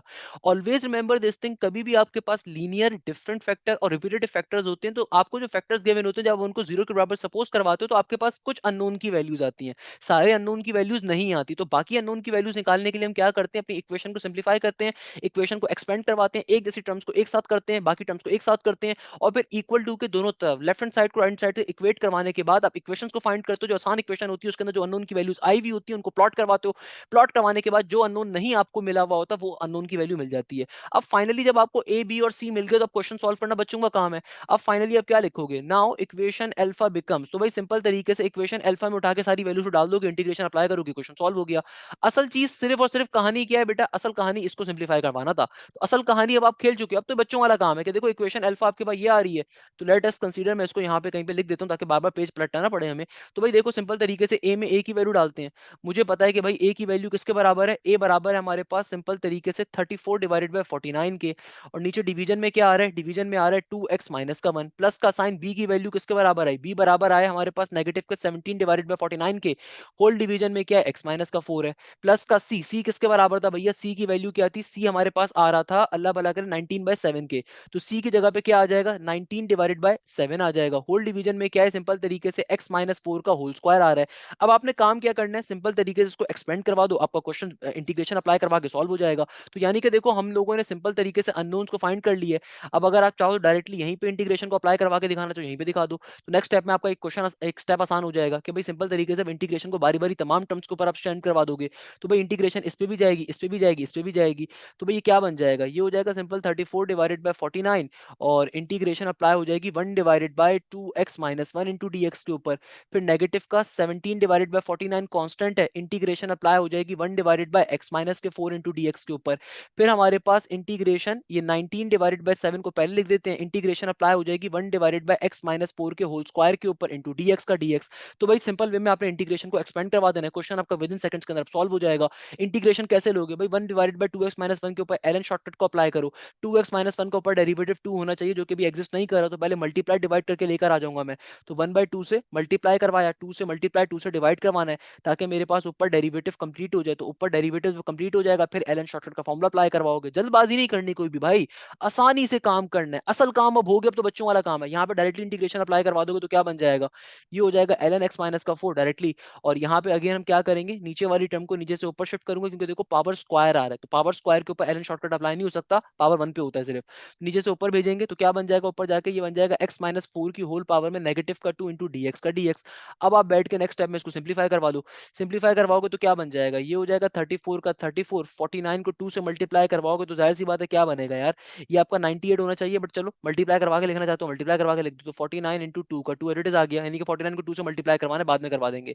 एलन का एलन, अब देखो नीचे वाले टर्म का चूंकि ऊपर डेरिवेटिव बन चुका है तो एलन शॉर्टकट अप्लाई कर रहे हैं, तो एलन इंटू 2x माइनस का 1 हो गया, माइनस का 17/49 as it is into ln x minus का 4, और आगे क्या है, आगे आ रहा है प्लस का 19/7, और यहाँ पे सिंपल पावर फॉर्मूला इंटीग्रेशन का अप्लाई करोगे तो बेटा क्या बन जाएगा, ये हो जाएगा x-4 की होल पावर के अंदर -2 प्लस का 1 नेगेटिव का 1, डिवीजन में भी नेगेटिव का 1 आ जाएगा, प्लस के c के साथ फाइनली क्वेश्चन को सॉल्व हो गया। अब फर्दर सिंप्लीफिकेशन जितनी करवाना चाहो करवाते रहो कि भाई 2 के टेबल में 34 कहाँ पे आता है, 17 के ऊपर आता है, तो बेसिकली आपके पास यहाँ पे भी 17 और 49 आ रहा है, यहाँ पे भी 17 49 आ रहा है, डायरेक्टली कॉमन ले लो आप यहाँ से, तो क्या बन जाएगा, ये हो जाएगा 17/49 को अगर मैं कॉमन लूंगा तो देखो यहाँ पे ब्रैकेट में क्या आ जाएगा, ब्रैकेट के अंदर बचेगा ln का ln इंटू 2x माइनस का 1, और माइनस के साइन के बाद ln का ln इंटू x माइनस का 4।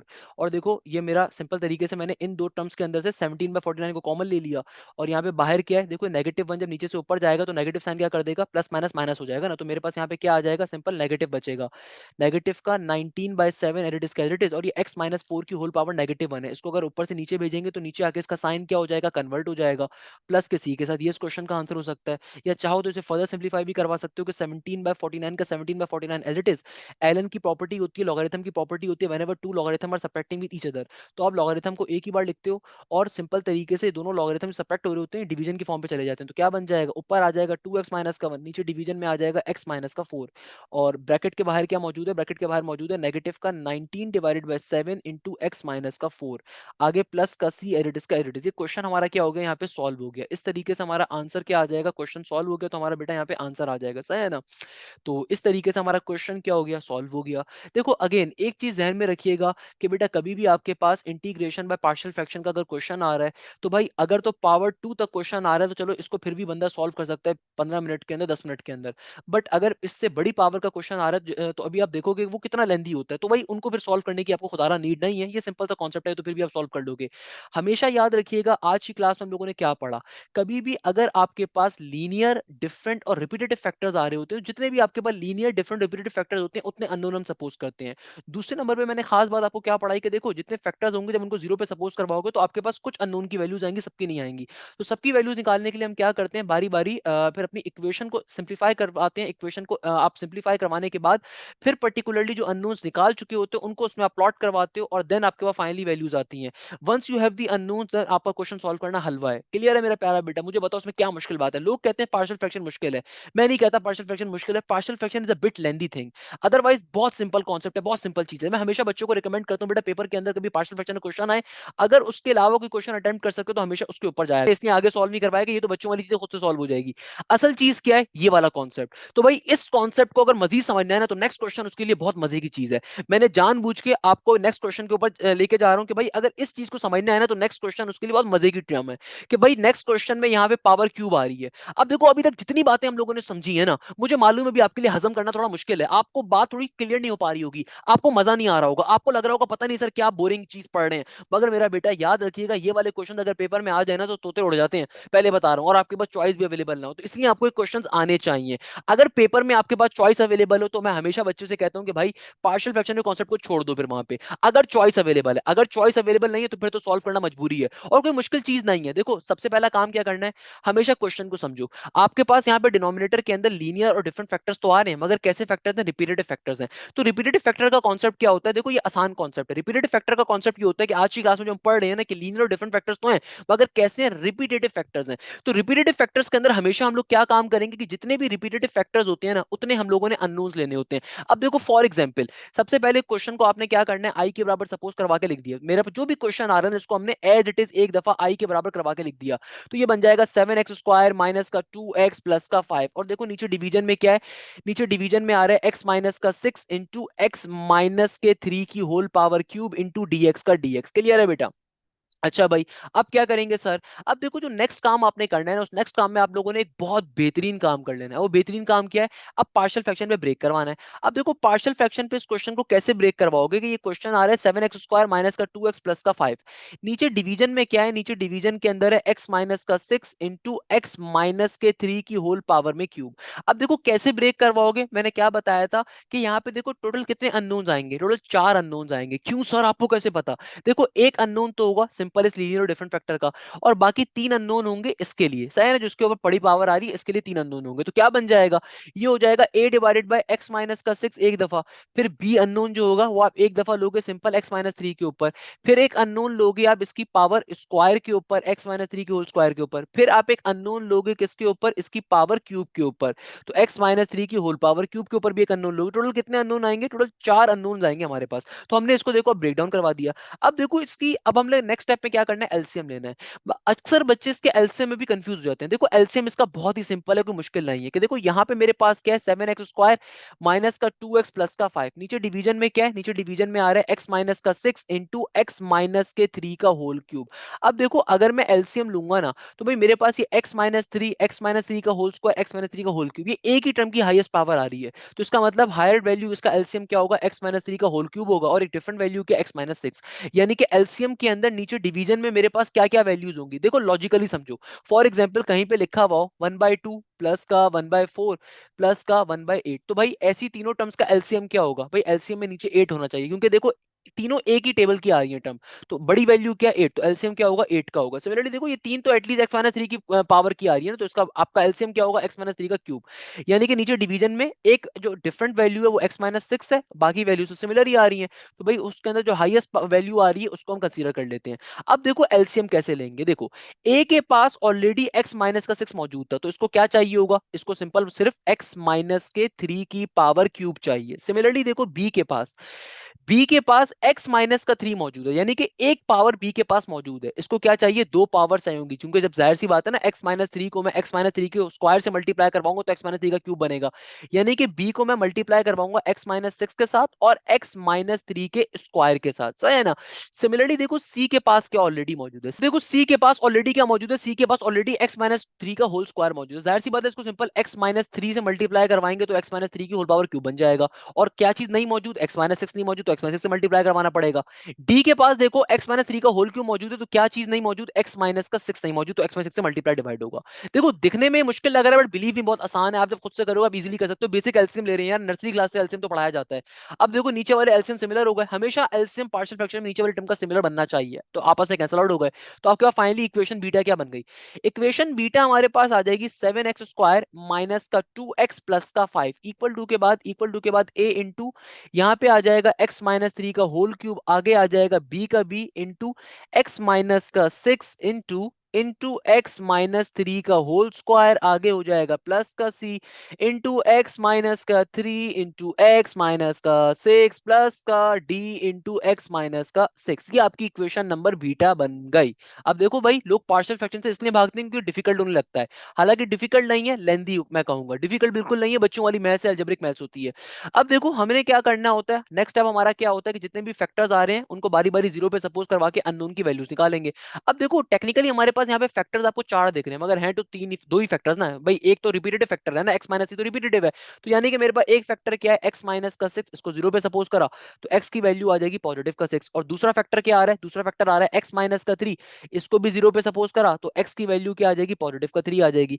अब इन दोनों को उठा के बारी बारी इक्वेशन बीटा में डालेंगे ताकि हमारे पास क्या आ जाए, अननोन की वैल्यूज, एटलीस्ट दो अननोन की वैल्यूज तो आ ही जाएंगी, सही है ना। तो मैं क्या लिखूंगा भैया, हम सिंपल तरीके से लिखेंगे putting putting x is equal to 6, putting x is equal to 6 and equation beta, putting x is equal to 6 and equation number beta। तो बेटा देखो x की वैल्यू 6 इक्वेशन बीटा में डाल देंगे जहां जहां x आ रहा है, तो क्या बन जाएगा, ये हो जाएगा x 6 का स्क्वायर क्या हो जाएगा 36 हो जाएगा, सही है ना, माइनस का 6 टू जार 12x यानी कि 6 टू जार 12 बन गया, प्लस का 5, तो जहां जहां x आ रहा है वहां x की वैल्यू डालते जाइए डायरेक्टली, तो क्या बन जाएगा a का a, यहाँ पे क्या हो जाएगा 6 माइनस का 3, भाई 6 में से अगर आप 3 को निकालोगे तो जाहिर सी बात है क्या बचेगा, इट शुड बिकम थ्री, तो थ्री का क्यूब 27 के बराबर होता है वैसे तो।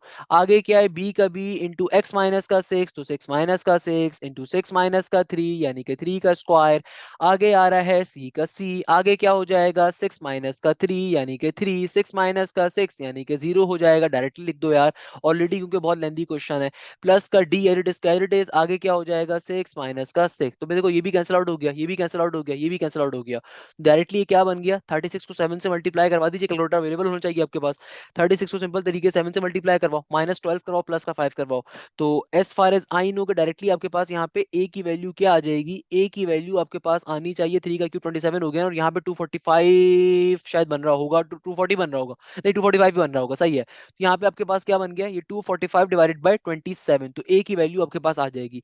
सिमिलरली अब एक्स की वैल्यू थ्री को प्लॉट करवाओगे इक्वेशन बीटा में, अब नेक्स्ट स्टेप में क्या करोगे बेटा, एक्स की वैल्यू जो दूसरी एक्स की वैल्यू ना इसको प्लॉट करवाओगे, तो क्या लिखोगे आप यहाँ पे लिखोगे सिंपल तरीके से putting putting x is equal to three, putting x is equal to three in equation beta, यानी कि आपकी बारी में x की वैल्यू थ्री को प्लॉट करवा दोगे, तो बेटा देखो क्या बन जाएगा, ये हो जाएगा सेवन का सेवन, थ्री का स्क्वायर इज नाइन, माइनस का थ्री टू जार सिक्स, और आगे क्या हो जाएगा प्लस का five as it is, equal to के बाद ए का ए, थ्री माइनस का थ्री क्या हो जाएगा जीरो का क्यूब, आगे प्लस का बी एज इट इज, आगे क्या हो जाएगा थ्री माइनस का सिक्स, तो नेगेटिव का थ्री इंटू थ्री माइनस के थ्री का होल स्क्वायर, प्लस का c as it is, again three minus का थ्री क्या बन गया जीरो बन गया, थ्री माइनस का सिक्स नेगेटिव का थ्री हो गया, प्लस का डी और थ्री माइनस का सिक्स नेगेटिव का थ्री हो जाएगा। देखो I am going a bit fast, उसके पीछे लॉजिक क्या है कि भाई सिंपल वैल्यूज को प्लॉट करवाना है, तो देखो ए की वैल्यू भी खत्म हो जाएगी, बी भी खत्म हो गया, सी भी खत्म हो गया, डायरेक्टली आपके पास इसकी वैल्यू आ जाएगी 7 9 63 हो गया। एंड देन आपके पास नेगेटिव का 6 प्लस का 5, तो इट शुड बिकम 63 बन गया ना। 63 जब ये बन गया तो ये क्या बन गया 63, नेगेटिव का 6 प्लस का 5 यानी कि नेगेटिव का 1, तो ये 62 हो जाएगा हमारे पास। तो क्या बन गया है यहाँ पे, तो मेरे पास आ गया 62।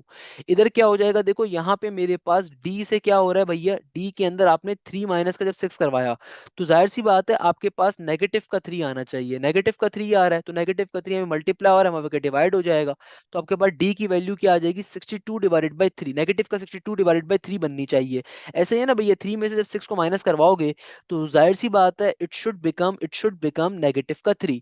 और यहाँ पे मेरे पास क्या मौजूद था, यहाँ पे मेरा पॉजिटिव की वैल्यू बन रही है ना, क्योंकि देखो 7 इंटू 9 हम लोगों ने जब करा, जब 7 9 हम लोगों ने करा 63, माइनस का 6 प्लस का 5, तो ऑब्वियसली नेगेटिव का 1 हुआ ना, तो 63 माइनस 1, हाँ सही है, नेगेटिव के अंदर आ जाएगी। तो ये आपके पास डी की वैल्यू आ गई। सही है ना। जब डी की वैल्यू आपके पास आ गई, अब आपने करना क्या है, अब आपने सिंपल तरीके से अब अगेन इक्वेशन नंबर बीटा को हमने एक्सपेंड करवाना है। तो क्या काम करेंगे बेटा, इक्वेशन नंबर बीटा को अपनी एक्सपेंड करवाएंगे। कर ली है। अब फॉर एग्जांपल अगर मुझे वैल्यू को फाइंड करना है, अब दो अननोन की वैल्यूज तो मेरे पास आ गई हैं, बाकी के दो अननोन की वैल्यूज कैसे आएंगी, जाहिर सी बात है इक्वेशन नंबर बीटा को हमें क्या करना पड़ेगा, एक्सपेंड करवाना पड़ेगा। तो अगेन हम लोग क्या करेंगे, इक्वेशन नंबर बीटा को एक्सपेंड करवाएंगे। मैं पूरा क्वेश्चन सॉल्व करवा के आपको दिखा देता हूं, but I will never recommend any student कि भाई इस क्वेश्चन को बैठ के पेपर में बैठ के सॉल्व करे, अपना फजूल का टाइम जाया करे। मगर करना क्या होगा, आपने अब इक्वेशन नंबर बीटा को एक्सपेंड करवाना है। तो बेटा क्या काम करोगे कि देखो सिंपल तरीके से अब इक्वेशन नंबर बीटा को एक्सपेंड करवा के आप रिमेनिंग अननोन की वैल्यूज को फाइंड अप कर रहे होगे। क्या लॉजिक होती है उसके पीछे, कि भाई देखो यहाँ पे मेरे पास जो लेफ्ट हैंड साइड पे मौजूद है ना, 7x² माइनस का 2x प्लस का 5 एडिटिस का एडिटिस रहेगा, ए का ए, x माइनस 3 के होल क्यूब के ऊपर मैं सिंपल a माइनस बी की पावर क्यूब का फॉर्मुला अप्लाई करूंगा। सिंपल तरीके से x minus 3 whole power cube का फॉर्मुला अप्लाई करोगे, जो कि क्या होगा, आपके पास a minus b whole power cube का फॉर्मुला हमारे पास होता है a क्यूब माइनस का 3a² b प्लस का 3ab² माइनस का b क्यूब। हम उस फॉर्मुले को यूटिलाइज कर रहे होंगे। मैं डायरेक्टली वो बस करके दिखा देता हूँ करके आ रहे होंगे, ताकि आपको बात क्लियर हो जाए कि देखो यहाँ पे सिंपल तरीके से आप जो फॉर्मूला अप्लाई करोगे तो it should become x cube, आगे आ जाएगा माइनस का 9x² प्लस का 27x, और उसके बाद नेगेटिव का 27, 3 का क्यूब क्या होता है नेगेटिव का 27 बन जाएगा। सही है ना।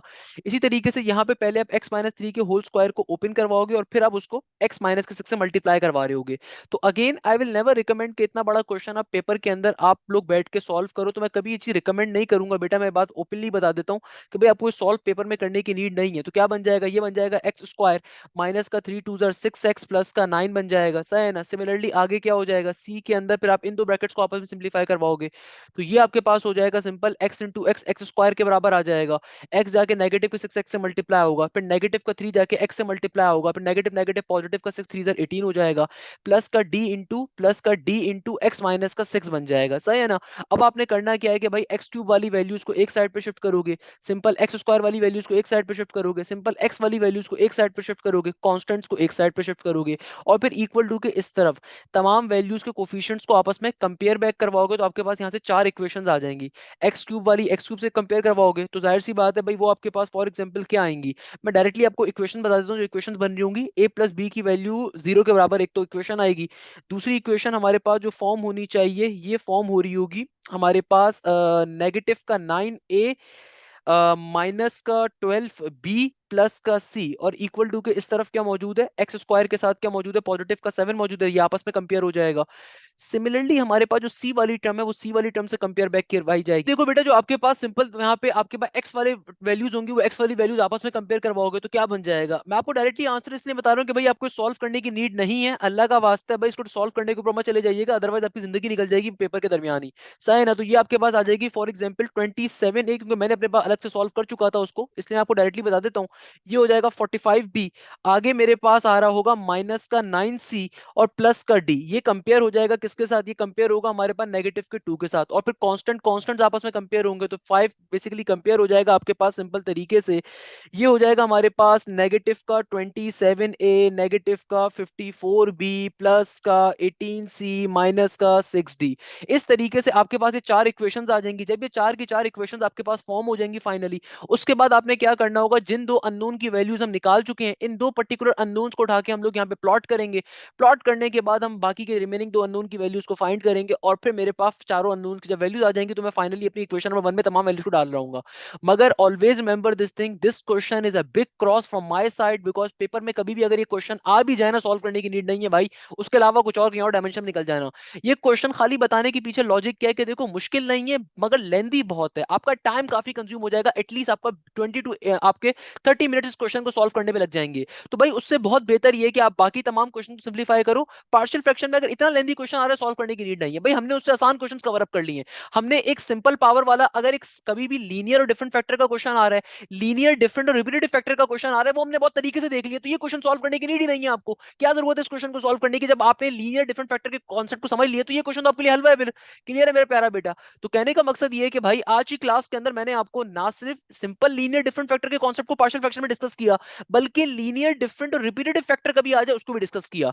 मगर रिमेंबर दिस थिंग, कभी भी लीनियर डिफरेंट और रिपीटेटिव फैक्टर में अगर इतनी बड़ी वैल्यू आ रही है, पावर स्क्वायर से बड़ी आ रही है, पावर क्यूब आ रही है, तो फिर ऐसे क्वेश्चन को आपको पेपर में सॉल्व करने की नीड नहीं है। पावर स्क्वायर तक का क्वेश्चन फिर भी निस्बतन आसान होता है, आराम से सॉल्व कर सकते हो, ऑल्दो वो भी लेंदी है। मगर पावर क्यूब का क्वेश्चन तो ऑब्वियसली बेतहाशा लेंदी हो जाएगा, तो उसको कभी भी पेपर में सॉल्व करने की नीड नहीं है। Always remember this thing, you need to score 100 numbers. आपको पेपर हिफ्ज नहीं करना, आपको पेपर के अंदर सारे क्वेश्चन को अटेम्प्ट नहीं करना जाके, आपको पेपर के अंदर ऐसे क्वेश्चन को अटेम्प्ट करना है कि आप आराम से 100 नंबर ले सको। अक्सर बच्चे गलती करते हैं, वो समझते हैं कि भाई पेपर में जो लेंदी क्वेश्चन आ रहा है, डिफिकल्ट आ रहा है, उसी को अटेम्प्ट करना है। नहीं भाई, पेपर में आपको चॉइस गिवन होगी, आपने हमेशा उस क्वेश्चन को अटेम्प्ट करना है जो कि आसान लगे आपको, ताकि आपके पूरे मैक्सिमम नंबर आए। अगर इतने बड़े क्वेश्चन को अटेम्प्ट करने के ऊपर जाओगे तो चांसेस हैं कि आपका क्वेश्चन गलत हो जाए, आपके आपका टाइम भी जाया हो, क्वेश्चन भी गलत हो जाए और आपके नंबर भी कट हो जाए। तो भाई इसके मुकाबले में अगर ऐसा इंटीग्रेशन का क्वेश्चन अवेलेबल हो जो आपको आसान हो, तो आप उसको हमेशा अटेम्प्ट करने के ऊपर जाओगे। मैं कभी रिकमेंड नहीं करूंगा कि आप पार्शियल फ्रैक्शन के रिपीटेटिव कॉन्सेप्ट के ऊपर भी इतनी बड़ी पावर को जाके सॉल्व कर रहे हो। मैंने आपको खैर कॉन्सेप्ट तो पूरा मैंने आपको दे दिया, आगे अगर कोई बच्चा सॉल्व करना चाहता है तो खुशी से बैठ के सॉल्व कर ले। मैंने उसको इक्वेशंस बता दी कि इक्वेशंस क्या फॉर्म हो रही है, आप आराम से बैठ के कर सकते हो। तो बेटा यहीं पे आज की क्लास को एंड करेंगे। This is one of the most important lecture of integration, this is one of the most important lecture of partial fraction, जिसको हमने आज की क्लास में कवर अप करा। इंशाल्लाह बाकी के कॉन्सेप्ट्स को हम नेक्स्ट क्लास में कवर अप कर रहे होंगे। जज़ाकल्लाह, thank you so much. Hashim Zia signing of.